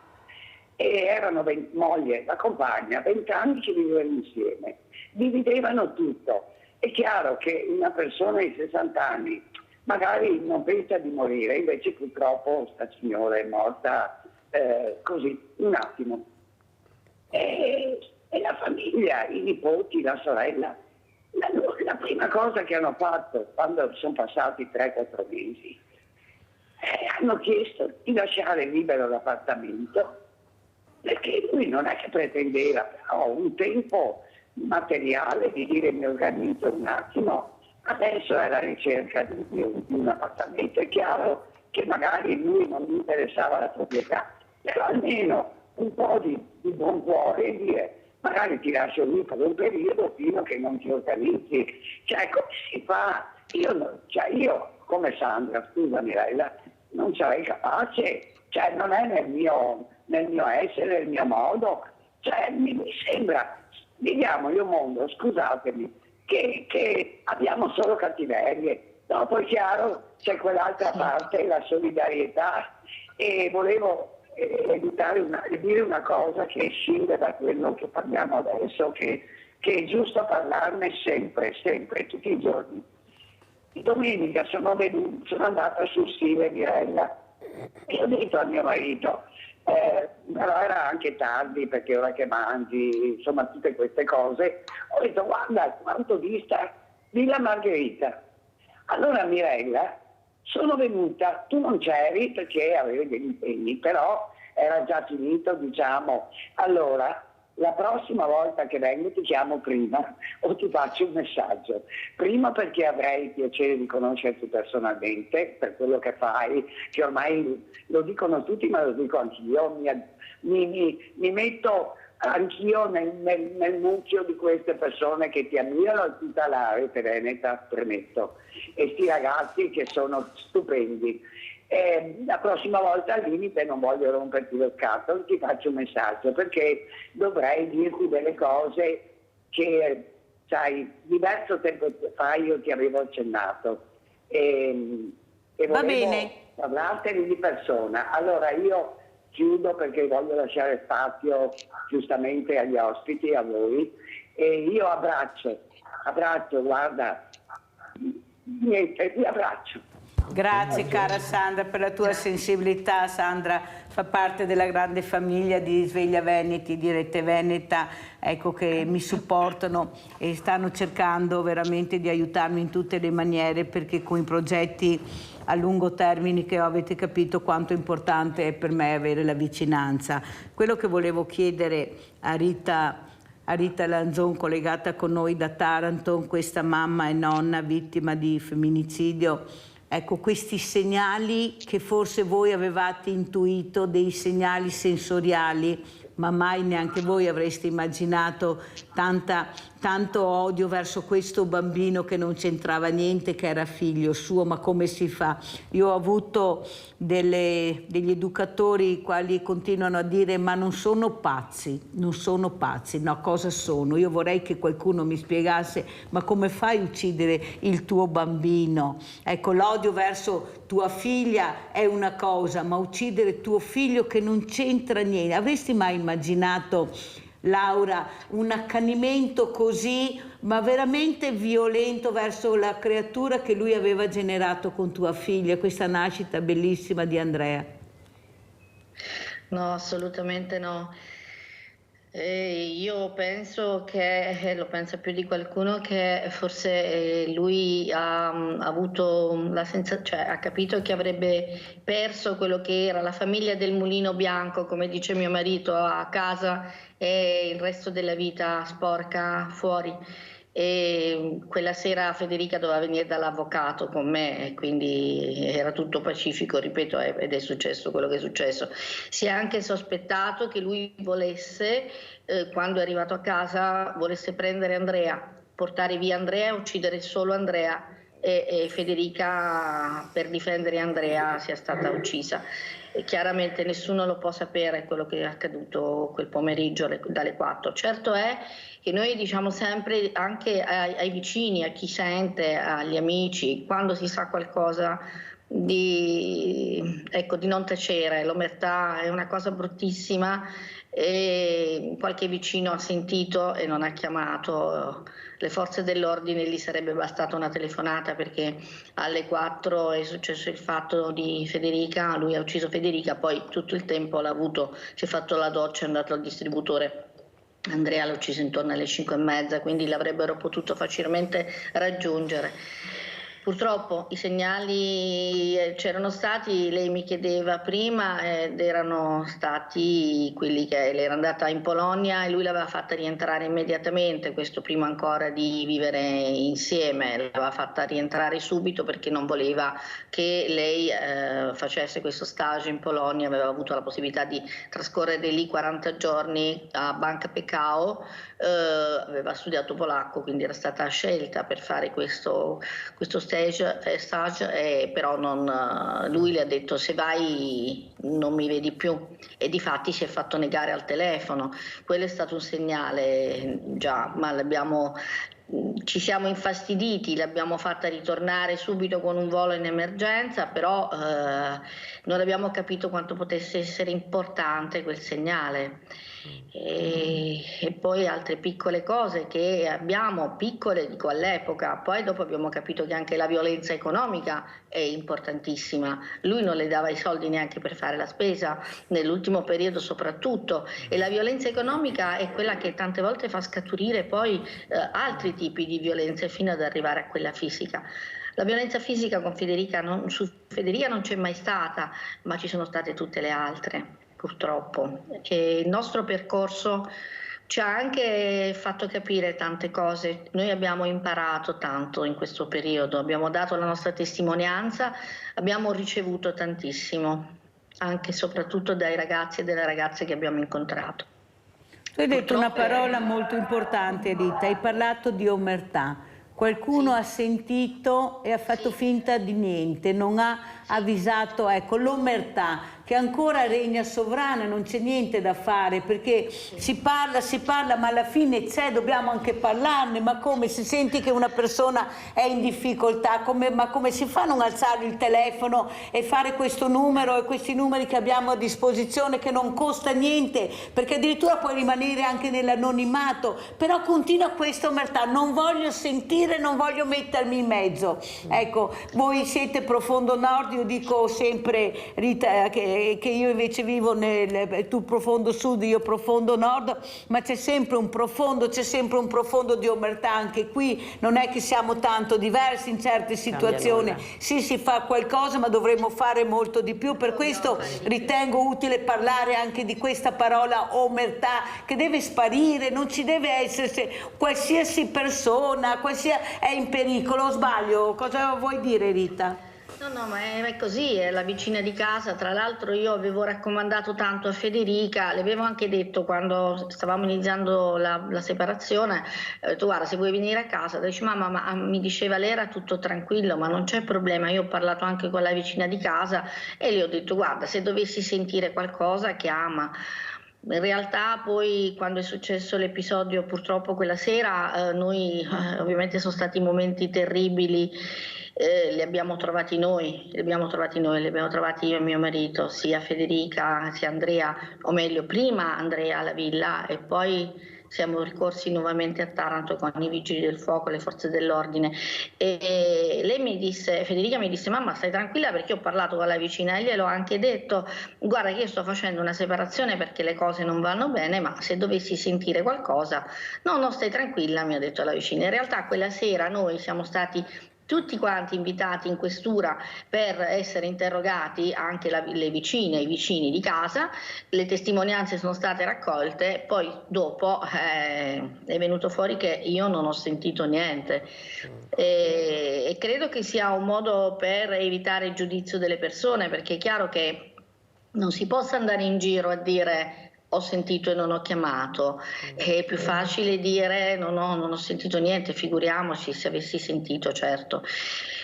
Il fatto è che sicuramente il tempo c'era, perché, ripeto, è tutto iniziato alle 4 e è finito quasi alle 6:15, quindi fin tanto che Luigi da Taranto è andato a Palagiano ci vogliono 20 minuti, mezz'ora, si è fermato al bar e tutto, in quel periodo lì, in quel tempo lì, mezz'ora si poteva fare, si poteva fermare.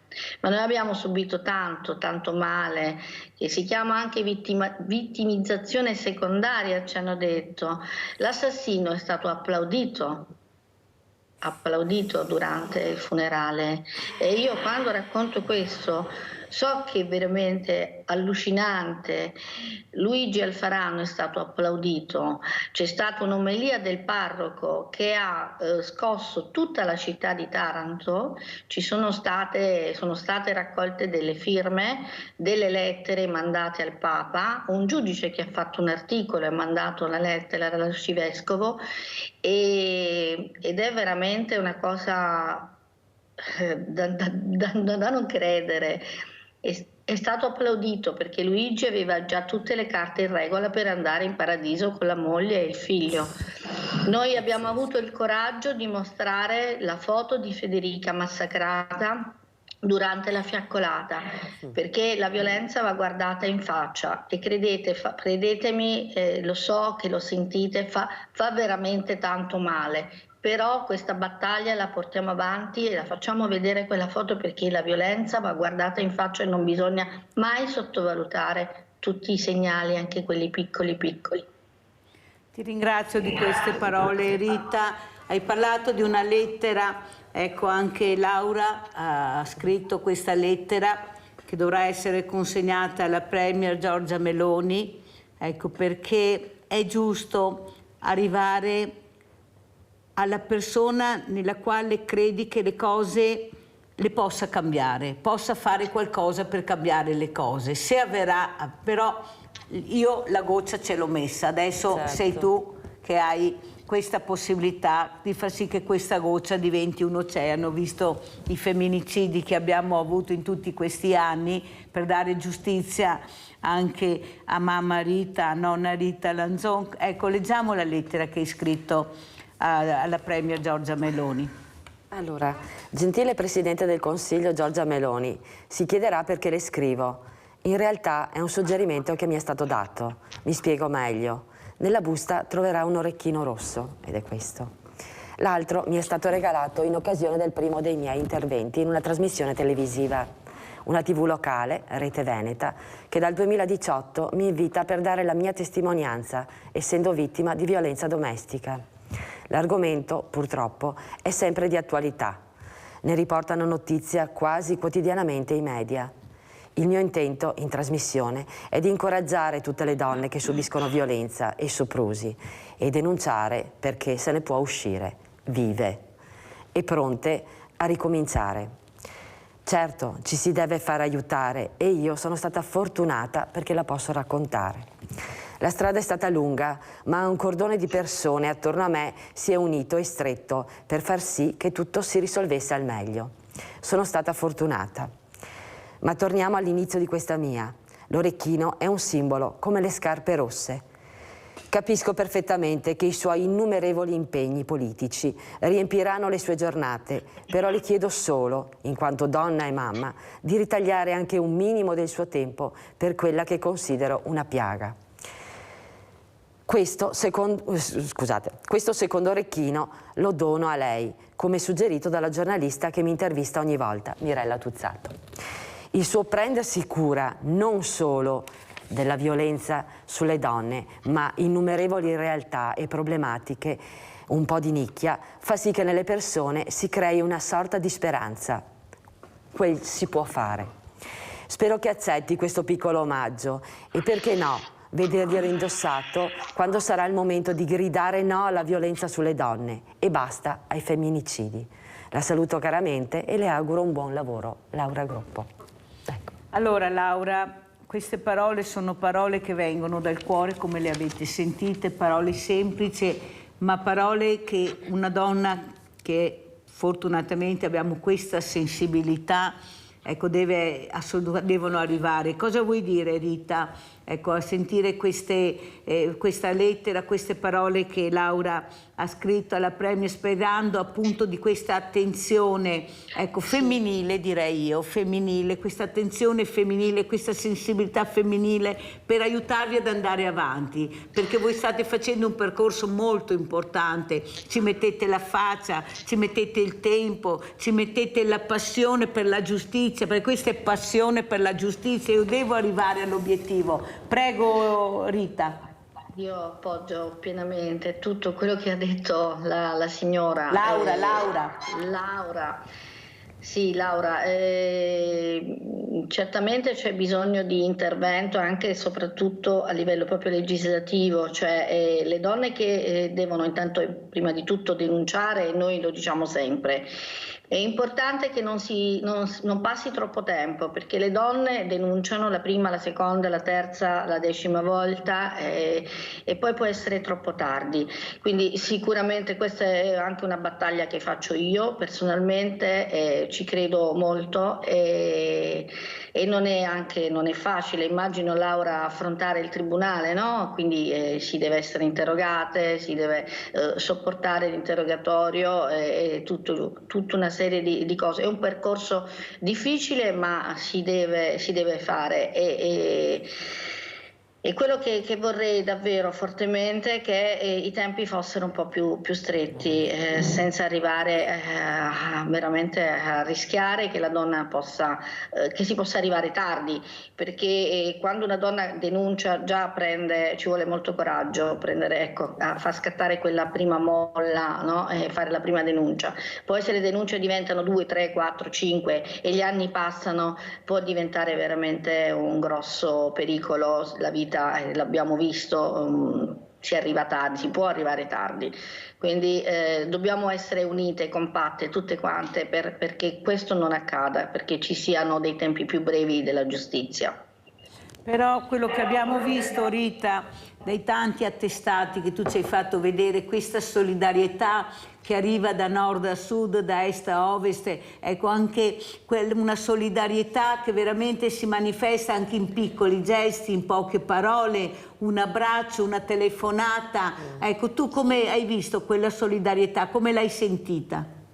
Nei nostri confronti sì. La solidarietà, tanto affetto, noi non siamo mai stati lasciati soli, tra l'altro io dico sempre che l'amore che Federica ha dato a tutti ci sta tornando indietro, perché Federica, avendo girato il mondo appunto per studio e poi perché caratterialmente era solare, era amata da tutti e tutti ci stanno veramente, ci abbracciano sempre tutti quanti. La pallavolo, la FIPAV soprattutto ha iniziative continue nei nostri confronti, organizza eventi, c'è un premio nazionale Federica De Luca, c'è un premio regionale Federica De Luca, ci sono incontri continuamente, ecco, ci stanno sempre vicino, ma abbiamo tutte le amiche e gli amici di Federica anche da Londra, da Parigi, dalla Polonia, che continuano a mandarci anche soltanto dei messaggi. Ed è una cosa stupenda, una solidarietà, un amore che ci avvolge ogni giorno. Noi facciamo, ecco, lo dicevo prima, noi incontriamo i ragazzi per dare la nostra testimonianza e alcune volte diventa emotivamente forte, è una prova dura anche mostrare nuovamente la foto di nostra figlia, quella di Andrea non l'abbiamo mai mostrata.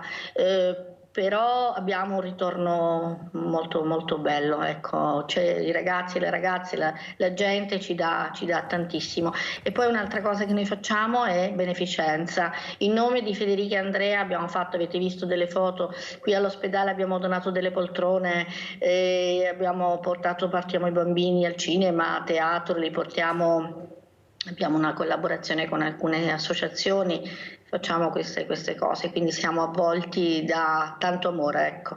Allora guardiamo anche questa mostra Femminicidio, è una mostra che fa capire l'importanza di parlarne, di andare oltre la giornata contro la violenza, io direi la violenza in genere, perché la violenza psicologica, perché la violenza fisica, ma la violenza può essere manifestata in vari modi, ecco, questa violenza che si fanno le donne verso se stesse, ecco, perché non vogliono affrontare la realtà che è chiara, che ti dice guarda che non è così, devi svegliarti. Prego Laura, vediamo anche le foto intanto, prego.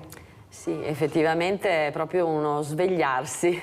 Direi che la trasmissione è giusta, Sveglia Veneti, ma non solo Sveglia Veneti, perché da nord a sud, ovunque, ma non solo in Italia purtroppo, la violenza continua a esistere, denunciare diventa complicato, specialmente se ci sono dei minori, quindi bisogna veramente svegliarsi prima e spesso anche ascoltare le persone che ti dicono, che ti possano consigliare, che vedono le cose da un'altra prospettiva, dire no, attenzione che quella persona è un po' da mettere da parte.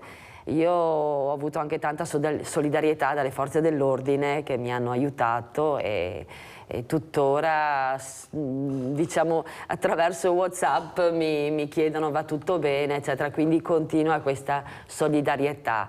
Certo che continuo veramente a dire a me è andata bene. Conosco delle persone che hanno subito e che quindi sono ancora vive, che non vogliono mostrarsi, ma che sono sicura che magari mi staranno guardando e penseranno che qualche cosa si può fare. Allora guardiamo anche questo video su questa mostra Femminicidio, abbiamo visto un'immagine, andiamo a vedere il servizio.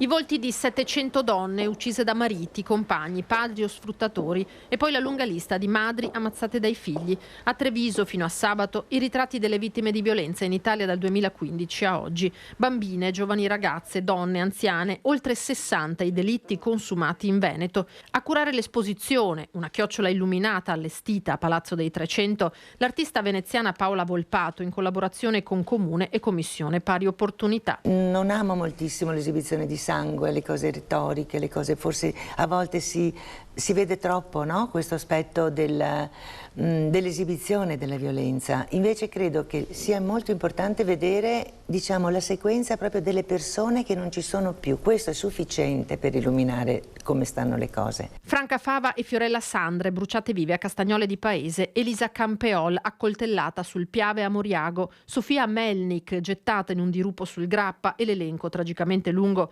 potrebbe continuare. Spiccano gli sguardi in questi visi ritratti gioiosi, sorridenti che Paola riproporrà in altri eventi a Mestre e Zellarino. Volevo ribadire il loro orgoglio di donne, la loro dignità di persone. Questo è centrale per me. Cioè far vedere la forza vitale, la bellezza che c'è in ognuna di loro, perché sono anche molto, secondo me, molto piene di speranza queste persone che guardano. Probabilmente chi le fotografa è stato quello che le ha uccise, no? È un cortocircuito tremendo se ci si pensa. Volti che parlano alla coscienza di ciascuno. Ci sono molti uomini, ma anche molte donne che si tirano fuori dal problema, pensano che non riguardi loro, pensano che non vogliono approcciarsi al problema, mentre invece secondo me è una tematica che dovrebbe essere affrontata e approfondita veramente da tutti. Allora, molto importante, questa era una mostra fatta nel 2022, ma come vedete è attualissima, fa vedere la violenza in genere, ecco, una violenza che non ha confini purtroppo e qualcuno deve dire anche basta e deve arrivare questa certezza della pena. Come ci saluti Rita Lanzone, noi ti diciamo sempre grazie per il tuo impegno che stai portando avanti per aiutare tante persone in difficoltà.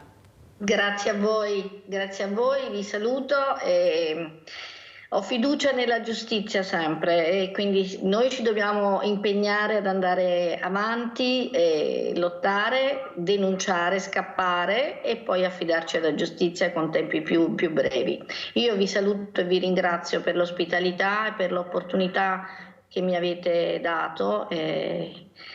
Sono Sono emozionata, ecco, davvero, grazie. Conoscere Laura, la sua storia anche mi ha colpito, ed è una cosa bellissima sapere che tante donne riescono ad uscire da questo vortice della violenza. Non è facile, perché so che arrivare a denunciare è difficile, si aspetta sempre che il giorno dopo sia diverso, magari si spera, non so se dico bene Laura, sì, è come se sì, il giorno dopo passa, no, ma il giorno dopo, domani lui non farà così, domani sarà diverso, e allora si perdona e si va avanti, e poi invece la storia non cambia, e quindi dobbiamo trovare la forza di uscirne. Io soprattutto unirvi, io vi darò, se sei d'accordo Laura, il numero a Rita Lanzò, in maniera che vi sentiate, ecco, vi mettete in contatto, perché la battaglia è unica, cioè per vincere la guerra ci deve essere in tanti, e ce ne sono tanti, perciò dovete unirci, e noi aiuteremo anche in questo. Grazie a Rita Lanzò, grazie veramente, un abbraccio. Grazie Rita. Laura, come ci saluti? Un abbraccio solidale a Rita, decisamente, anche perché la sua forza decisamente è alla potenza rispetto alla mia, perché caspita, rimanere così, però darà sicuramente la forza a tantissime altre persone di combattere, e questo è importante. Grazie anche a voi, a Laura Groppo, grazie. Pubblicità.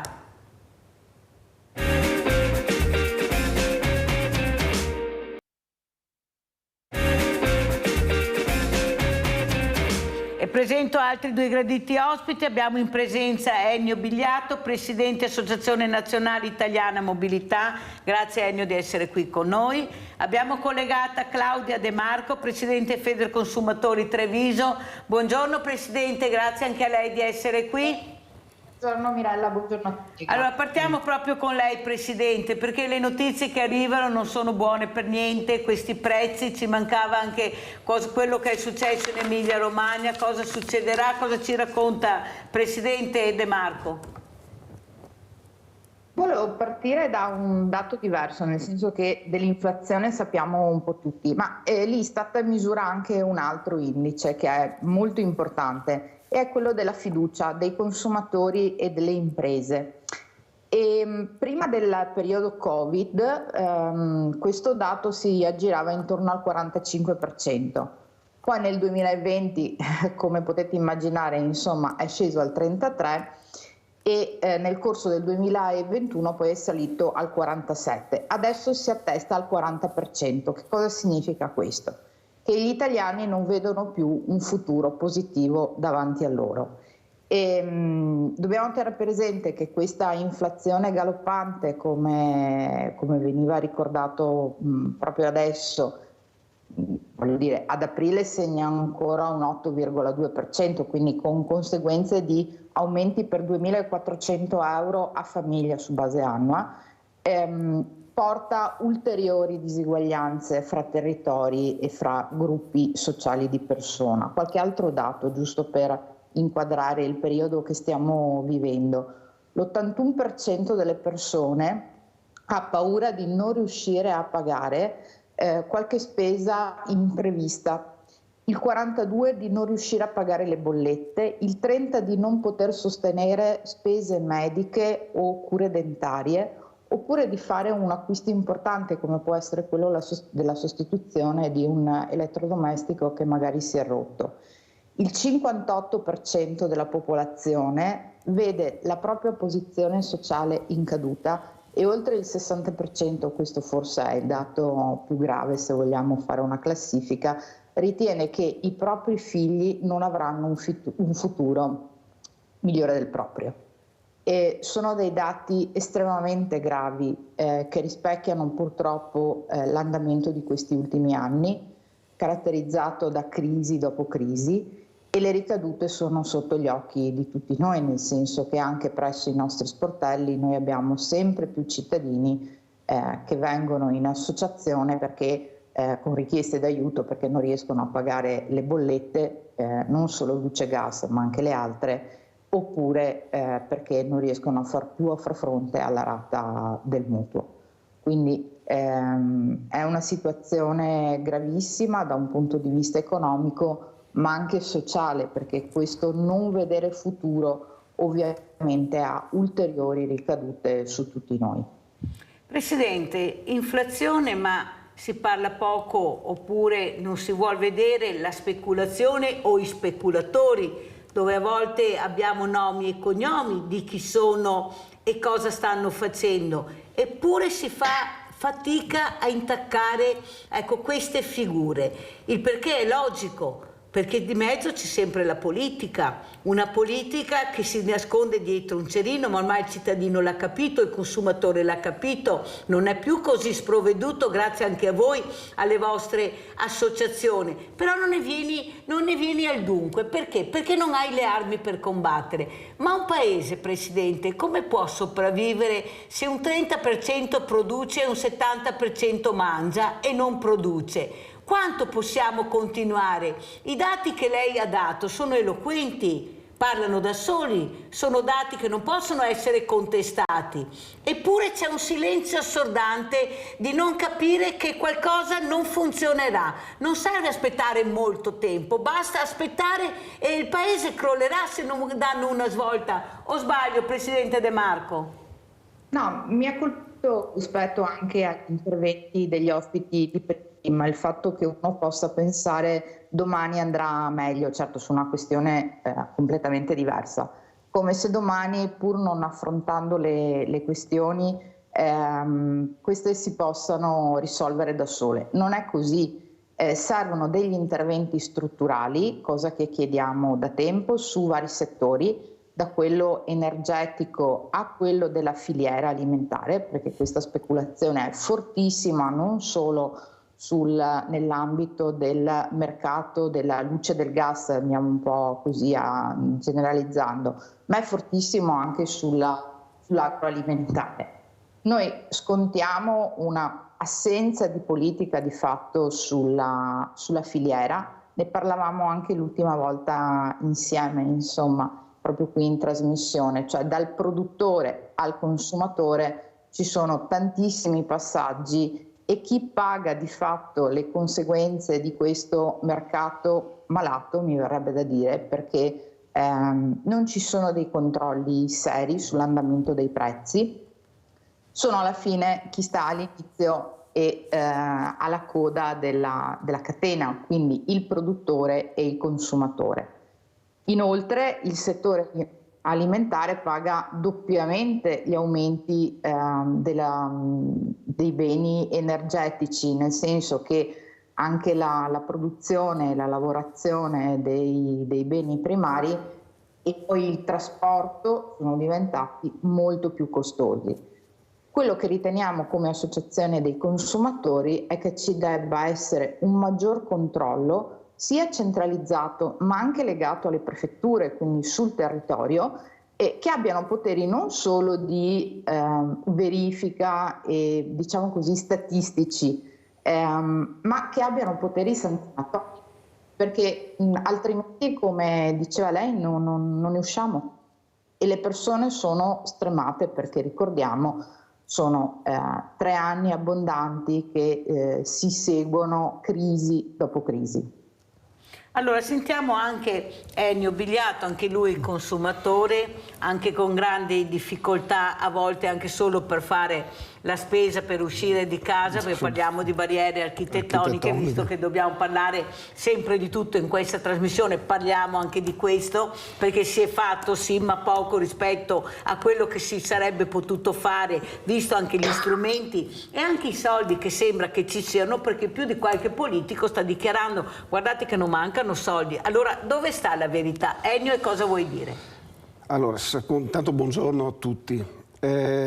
Secondo me di base c'è una disinformazione assoluta.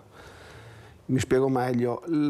Chi è nel mondo del giornalismo o è affiancato a questo o a quel colore, per cui non dà l'informazione corretta al cittadino, per cui il cittadino si trova allo sbando e va come abbiamo visto i dati che ci sono. Per quanto riguarda noi invece, e qua mi faccio mi accosto alla domanda. Discorso, quando noi chiediamo l'abbattimento di qualche barriera, mi dicono sempre che non ci sono soldi, e pensare che c'è una legge, la famosa legge 13 dell'89, che stanzia di volta in volta, di anno in anno, deve essere rifinanziata per poter contribuire all'abbattimento barriere architettoniche. Questo negli ultimi, credo, 10-15 anni non viene fatto, perché tecnicamente si dice, vengono distratti i soldi. Dove vengono distratti, questo non voglio puntare il dito perché non è compito mio, però di fatto la legge 13 non viene finanziata. Non venendo finanziata, chi ha una struttura più o meno vecchia fa quello che deve fare senza fare quello che dovrebbe fare.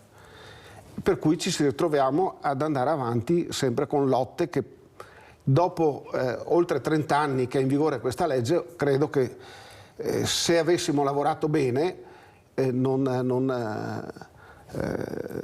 saremmo a questi punti.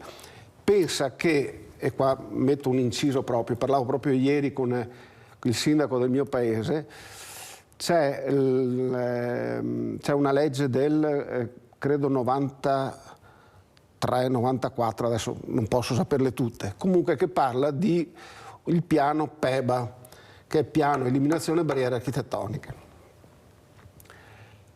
Mettiamo che sia del 95, sono passati 28 anni. In 28 anni cosa abbiamo fatto? E parlando con il sindaco dicevamo proprio è stato fatto, da quello che dovrebbe essere fatto, è stato fatto una minima parte. Questa è colpa della politica, secondo me. Non è colpa del cittadino che di volta in volta va a reclamare quello che dovrebbe reclamare. Sentiamo come commenta Claudio De Marco, Presidente Federconsumatori, queste cifre anche che ha dato Ennio Bigliato. La legge prevede questo, i soldi dovevano essere stati spesi per questo. Io dico sempre che non sappiamo, ma dobbiamo sapere, ci devono dire, abbiamo il diritto di sapere dove vanno i nostri soldi, perché quasi sempre sono soldi pubblici. Prego, Presidente. Allora, quello della trasparenza nella gestione finanziaria, secondo me, è un aspetto centrale del nostro essere cittadini, nel senso che noi dovremmo essere capaci, dovremmo essere messi in grado di sapere come vengono distratte appunto le risorse, ma queste distrazioni capitano un po' in tutti i settori, non solo in questo, sulle barriere architettoniche, ma penso anche sulla mobilità, ad esempio. Quanto è vicina alle persone con difficoltà motorie, quanto anche le pubbliche sono effettivamente aperte ai cittadini con difficoltà motorie. E difficoltà motorie può essere anche una persona di una certa età con borse della spesa o una mamma con il passeggino, che ci siano solo difficoltà motorie dovute a problemi fisici costanti. Lo vediamo anche noi nel nostro piccolo, come associazioni dei consumatori, le multe che commina l'antitrust a seguito tra l'altro delle denunce che fanno le associazioni dei consumatori, dovrebbero andare a finanziare progetti per i consumatori attraverso le associazioni. In realtà solo una minima parte di queste multe viene utilizzata per programmare attività di informazione ai consumatori, la maggior parte appunto viene distratta su altre questioni, e questo si trascina da anni. È diventata una pessima abitudine, e questo poi va a incidere proprio sulla vita delle persone, perché ad esempio uno degli ultimi progetti sui quali stiamo lavorando proprio grazie ai fondi anche della Regione Veneto e del Ministero dello Sviluppo Economico, adesso MIMIT, è quello sull'alfabetizzazione digitale. Cioè la pubblica amministrazione dal 2020 in poi ha dato un'accelerata non da poco sulla fruibilità di tutti i servizi online, a distanza, tramite SPID, carta d'identità elettronica, dimenticandosi però purtroppo che moltissime persone non hanno gli strumenti né economici né proprio di competenze per utilizzare questi strumenti. Quindi questo progetto che stiamo portando avanti vuole proprio tentare di aiutare tutta la fascia di popolazione più fragile o comunque anziana ad affrontare questo nuovo modo di porsi della pubblica amministrazione, che chiariamo è utilissimo, va benissimo, però non possiamo dimenticarci di una fetta tutti sono in grado. Cittadini. Sentiamo Ennio Bigliatto, perché cade proprio a fagiolo questo per te, Ennio, prego. Sì. Qua non posso altro che confermare quello che ha detto la Presidente, c'è bisogno di una alfabetizzazione informatica non alquanto indifferente, perché io mi ritengo uno che sa usare, ma non sono eccesso, me la cavo. Però ho dei colleghi anche della mia stessa età che hanno un rifiuto verso l'informatizzazione, informazione informatica. Solamente andare a controllare il proprio conto corrente, che credo sia basilare, cioè uno che sappia quanti soldi ha in banca, credo sia basilare. Ecco, non lo sanno fare, preferiscono pigliare la macchina e andare in banca a vedere. Credo che sia un fatto veramente da prendere in considerazione. Però non è che abbiamo avuto un accompagnamento a questo in maniera adeguata. Assolutamente Ci no. hanno presentato lo SPID sapendo che è una popolazione di diversamente giovani ormai che non riesce neanche ad operare il telefonino, perché andate dagli anziani a vedere i cellulari che hanno la maggioranza, perché poi ce ne sono anche di bravi, per carità, e poi sentite cosa vi dicono, come faccio io, e poi mi dico: per carità Mirella, io ricevo solo telefonate, non faccio niente altro. Abbiamo Graziano. Ciao Graziano. Buongiorno signora, buongiorno a tutti i radioascoltatori di Rete Veneta, siete forti. Vi dico una cosa, io adesso ho 77 anni, a 5 anni e mezzo, con l'alluvione del 51, sono stato ospitato a Mira Taglio, o Mirabuse, adesso non mi ricordo, va bene, lo sa cosa mangiavo la sera? Latte e polenta secca, siamo stati ospitati là da brava gente, anche se mangiavo pane e latte. Adesso, vi dico una cosa, Rovigo, Vicenza e tutto il Basso Polesine, nessuno può ospitare qualcuno in casa sua. Io sono un povero pensionato da 800 euro al mese, ma chi ha le case chiuse a Rosolina, perché non li mettono là? Le danno da mangiare al comune. Questo è un altro fatto. E li ospitano qua. No, sali là con 1 metro di acqua, signora. Queste sono cose vergognose. Fino che l'acqua va giù, almeno che sistemano certe cose. Ci sono della gente che senz'altro veniva via da là. C'è stato qua il Basso Polesine che Emilia Romagna li hanno ospitati, Genova, Emilia Romagna, Toscana. Non li senti più parlare nessuno, e questo le dico, sa cosa mi fa? Rabbia. Vi saluto tutti e vi ringrazio. Grazie a te invece Graziano. Sai, la sensibilità è una cosa che non tutti ce l'hanno, oppure la fanno vedere in determinate maniere. Quando io parlo di solidarietà e mi arrabbio quando dicono la solidarietà va fatta in silenzio, perché è da vergognarsi fare solidarietà, anzi le persone ti ammirano, le persone ti stanno vicino, no, bisogna farla in silenzio la solidarietà, e in effetti si fa in silenzio, così vedete come funziona. Quelli che la fanno in silenzio, invece quelli che fanno vedere dove vanno a finire i soldi, vengono anche premiati dai cittadini perché si fidano. Detto questo, come rispondiamo a Graziano e anche a quello che ha detto Ennio Bigliatto, Presidente De Marco? Ma allora, tralasciando la questione della solidarietà, che ognuno di noi vive in un modo diverso, credo che poi come paese nel complesso abbiamo sempre dato anche molto come cittadini, più a volte che come istituzioni negli anni. E la cosa che colpisce tantissimo di questo ultimo evento in Emilia Romagna è che in realtà è l'ennesima alluvione, perché sembra che sia un fatto nuovo, ma in realtà un anno fa c'è stata quella nelle Marche, 3-4 anni fa quella in Veneto che ricordiamo tutti, quindi anche qui ci sono fondi stanziati proprio per il ripristino del nostro territorio che purtroppo noi abbiamo, tutti noi abbiamo contribuito a rovinare. Non ce ne siamo più presi cura e il territorio adesso ci presenta il conto.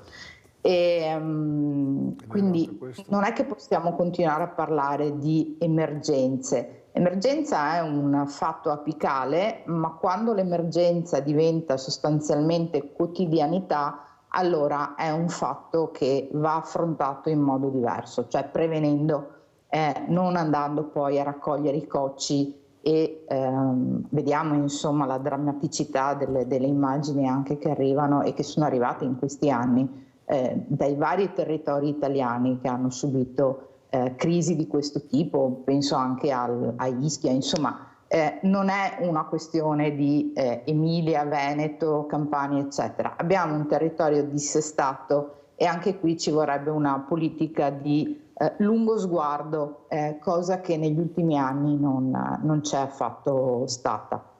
Per quanto riguarda invece il fatto di non guardare nemmeno il conto corrente, mi veniva un po' da sorridere perché è uno dei problemi che vediamo proprio anche noi allo sportello e questa mancanza di abilità con il sistema informatico poi è uno degli elementi che favorisce anche le truffe online sul proprio conto corrente.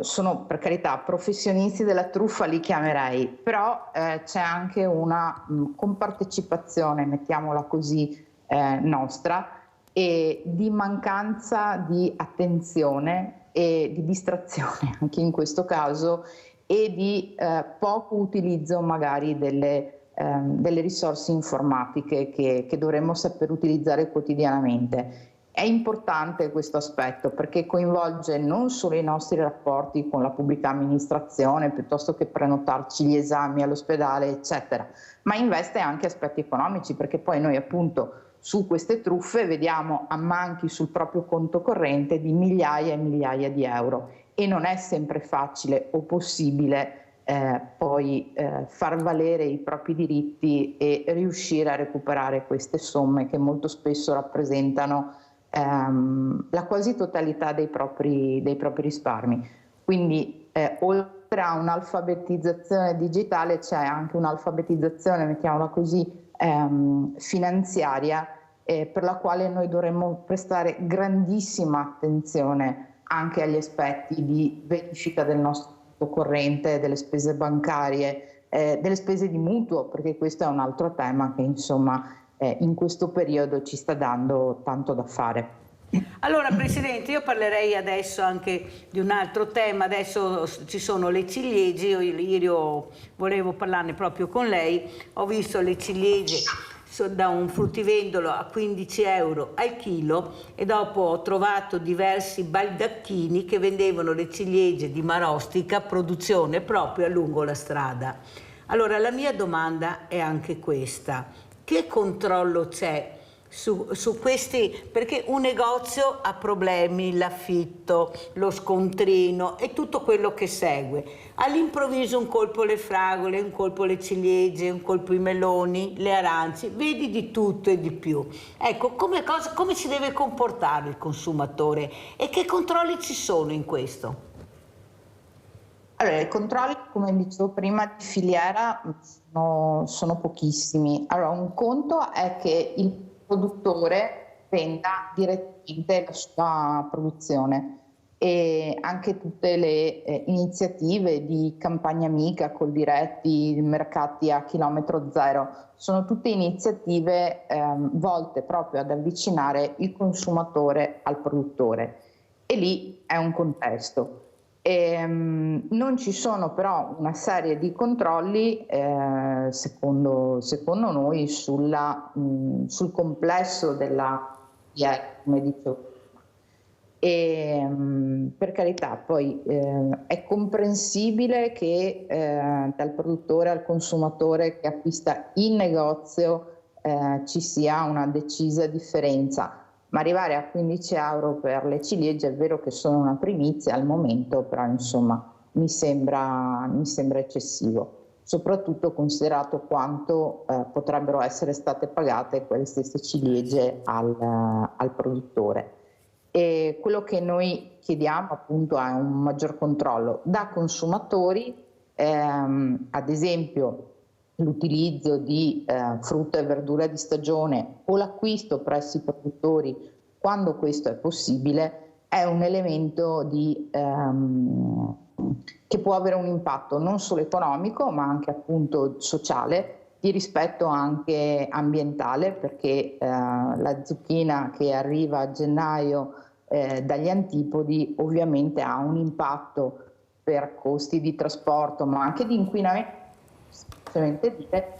diversi da quella che possiamo mangiare in stagione, comprata magari appunto. Sì, ma capisce bene che a 15 euro, come dice lei, non saremo proprio in piena stagione, ma le ciliegie ci sono. Capisce bene che abbiamo dei punti di domanda molto grandi, anche perché poi chi mi dice che la provenienza è quella che scrivono, come faccio io a essere sicura? Però uno può dirti: ti sei fermata, arrangiati, ma chi è che permette questo? Allora devo avere il massimo controllo sul negozio e dopo fuori c'è un bazar enorme. Ecco, anche qua qualcuno dovrà pure rispondere.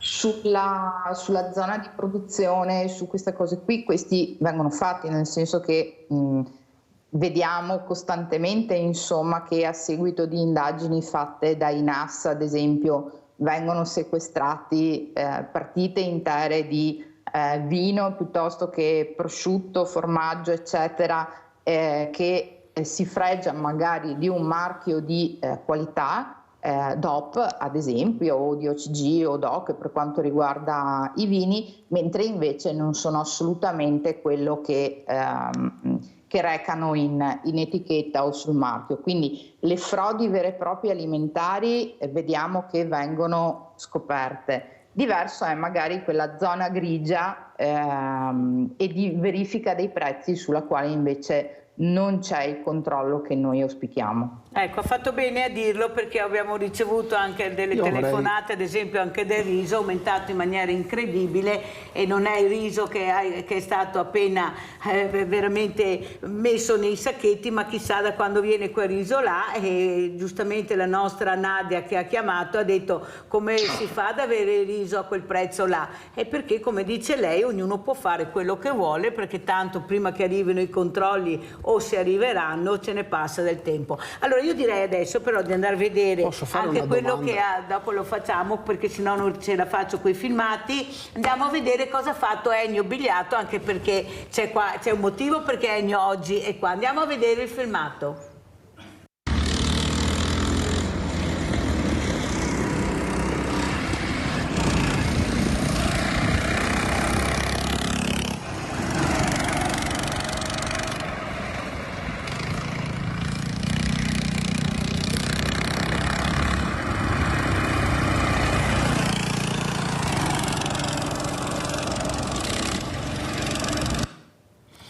Perché questo filmato, Ennio?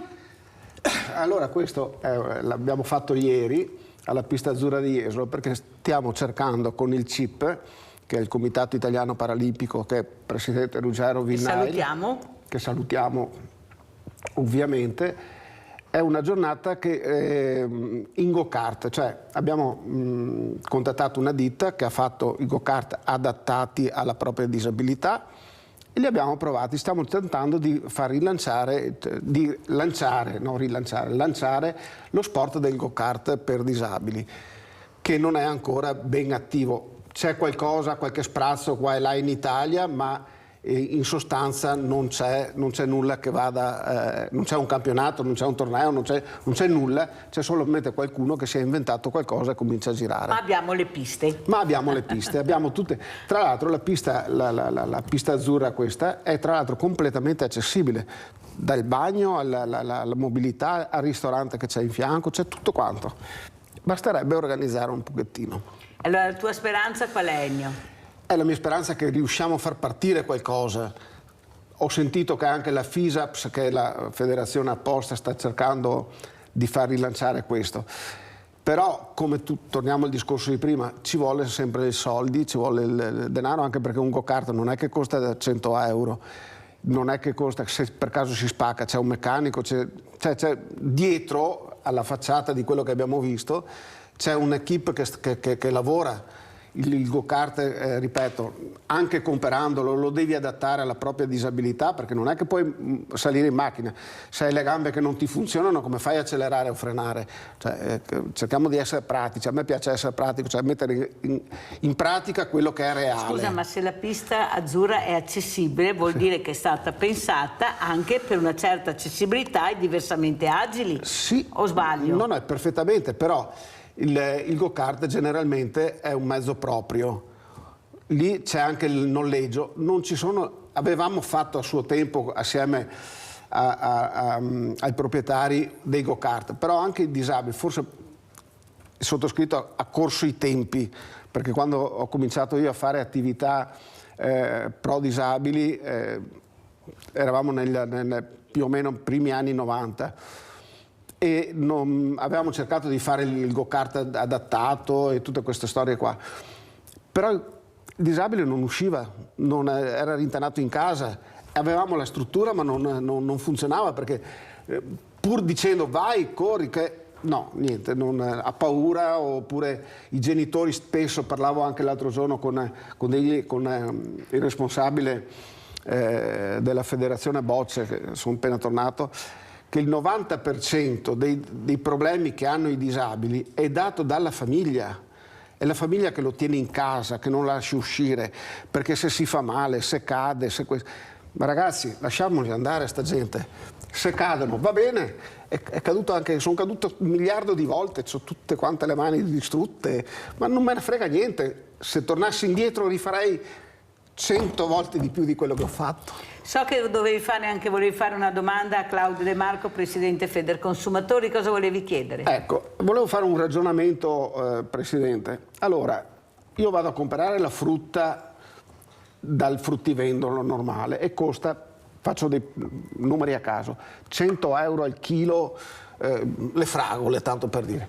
Vado dal produttore che le produce e costano 100 euro al chilo. Ora, il negoziante ha tutta una filiera dietro, ha il negozio che costa, c'è tutta una serie di cose e costa 100 euro e lo capisco.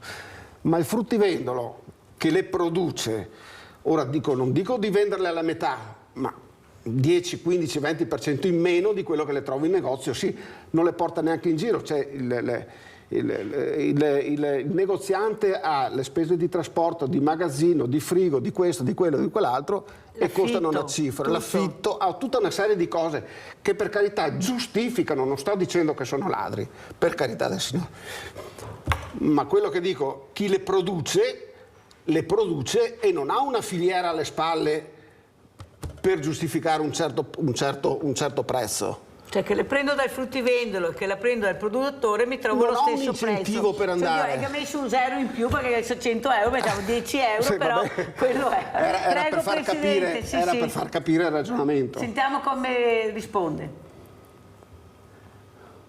Il produttore costa decisamente meno.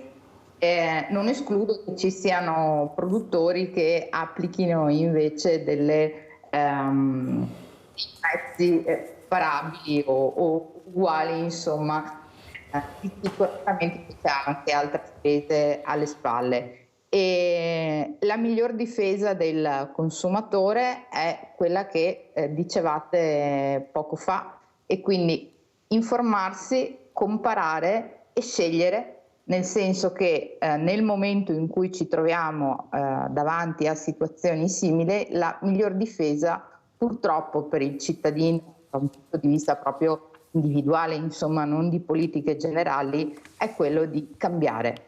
Quindi quando noi diciamo sia per le questioni di maggiore importanza, come può essere aprire un nuovo mutuo, un prestito, ma sia anche per queste che hanno un impatto sulla vita di tutti i giorni.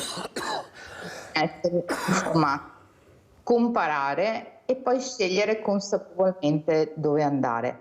E non è sempre solo una questione di prezzo, questo deve essere chiaro, sia per quanto riguarda gli alimentari ma anche altri prodotti. Noi dobbiamo avere la certezza che il prodotto che stiamo acquistando sia sicuro e possibilmente anche equo nella sua produzione, sia da un punto di vista di impatto ambientale che sociale. E uno degli elementi su cui ci siamo sempre mossi come associazioni dei consumatori, ad esempio, tutti i progetti contro la contraffazione. Perché a noi può sembrare di risparmiare comprare un paio di scarpe, una borsetta con un marchio noto a un prezzo che è 1/10 di quello che ci costerebbe se lo comperassimo originale, ma in quel risparmio ci sono delle persone che stanno pagando un costo altissimo. Perché normalmente devo correre perché sennò non ce la faccio, ma devo fare un'altra domanda. Ho parlato di borse, ma parliamo anche di bollette. Come saranno le bollette nel 2023? Ulteriore aumento, nel senso che nonostante ci sia un calo che abbiamo potuto vedere nelle ultime bollette, ad esempio dell'elettricità, sul gas questo non c'è sostanzialmente stato, e inoltre a partire da giugno verranno reintrodotti gli oneri di sistema che erano stati congelati in quest'ultimo anno proprio per sollevare un po' le famiglie. E secondo noi è prematuro, perché appunto l'inflazione è ancora galoppante, le famiglie sono in difficoltà e sono in difficoltà anche perché chi ha prestiti o finanziamenti si è visto aumentare la rata da 150 a 200 euro. Ovviamente non capire questi aspetti significa mettere ancora più in ginocchio tutta una fascia di popolazione, perché poi ricordiamocelo, l'inflazione, l'impatto dei costi energetici eccetera è un acceleratore di differenze sociali, cioè non impattano su tutti i redditi allo stesso modo, come è chiaro credo a tutti. Però è anche chiaro che gli stipendi e le pensioni che abbiamo in Italia sono una cosa vergognosa, veramente una cosa incredibile. Se continuiamo così, io ho il Banco Solidale, perciò posso dire veramente persone che si avvicinano, che non avremmo mai immaginato di venire a arrivare al Banco Solidale, perché veramente non ce la fanno più neppure con 2 stipendi, non ce la fanno più. Qualcuno deve capire questo, visto che parliamo sempre di aumenti. Chissà cosa succederà adesso con la frutta e la verdura, visto quello che è successo in Emilia Romagna. Cosa si aspetta, Presidente? Purtroppo ci aspettiamo ulteriori aumenti. Prima parlava del riso, ma purtroppo il cambiamento climatico incide anche sulla produzione. Sul riso, ad esempio, l'anno scorso c'è stato un abbattimento di produzione e questo mediamente porta a un aumento dei prezzi. Quindi, ripeto, sono necessarie politiche di lungo termine per cercare di gestire i vari ambiti, da quello energetico a quello agroalimentare alla manutenzione del nostro territorio, perché poi ciascun elemento di questi si connette strettamente agli altri e a pagare purtroppo alla fine di media sono sempre le fasce che già partono con più difficoltà e ne accumulano ancora nel corso dei vari momenti di crisi che purtroppo stiamo attraversando. E sarà ancora lunga, perché purtroppo la luce sul tunnel, ci mancava anche l'Emilia Romagna, non ci facciamo mancare niente purtroppo ultimamente, e questa è la dire lunga su quello che vedremo. Ennio Bigliatto, come ci saluti? Bella domanda. Allora, intanto mi collego a quanto ha detto la Presidente poco fa. La natura ci sta presentando il conto di quello che abbiamo fatto. Le bollette purtroppo saranno in crescita, perché secondo me con quello che si sta succedendo in Italia è vero che il governo ha stanziato soldi eccetera, però ho dei dubbi che andiamo in meglio. Basti pensare che io sono in pensione dal 2015 e non ho avuto un centesimo in più, se non quello che viene dato, io dico in forma caritatevole, perché mettendo sul bilancio quello che costa la vita e quello che è cresciuto, siamo veramente un dislivello non alquanto indifferente. Adesso mi collego alla tua domanda. Veloce perché abbiamo pochi secondi. E parlo come disabile: fate sport, divertitevi e fate una vita normale e andate fuori. Grazie a Ennio Bigliatto, Presidente Associazione Nazionale Italiana Mobilità, grazie a Claudia De Marco, Presidente Federconsumatori Treviso, grazie veramente, però il tunnel è ancora molto lungo. Grazie, la posta di Mirella.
Chiki chiki chiki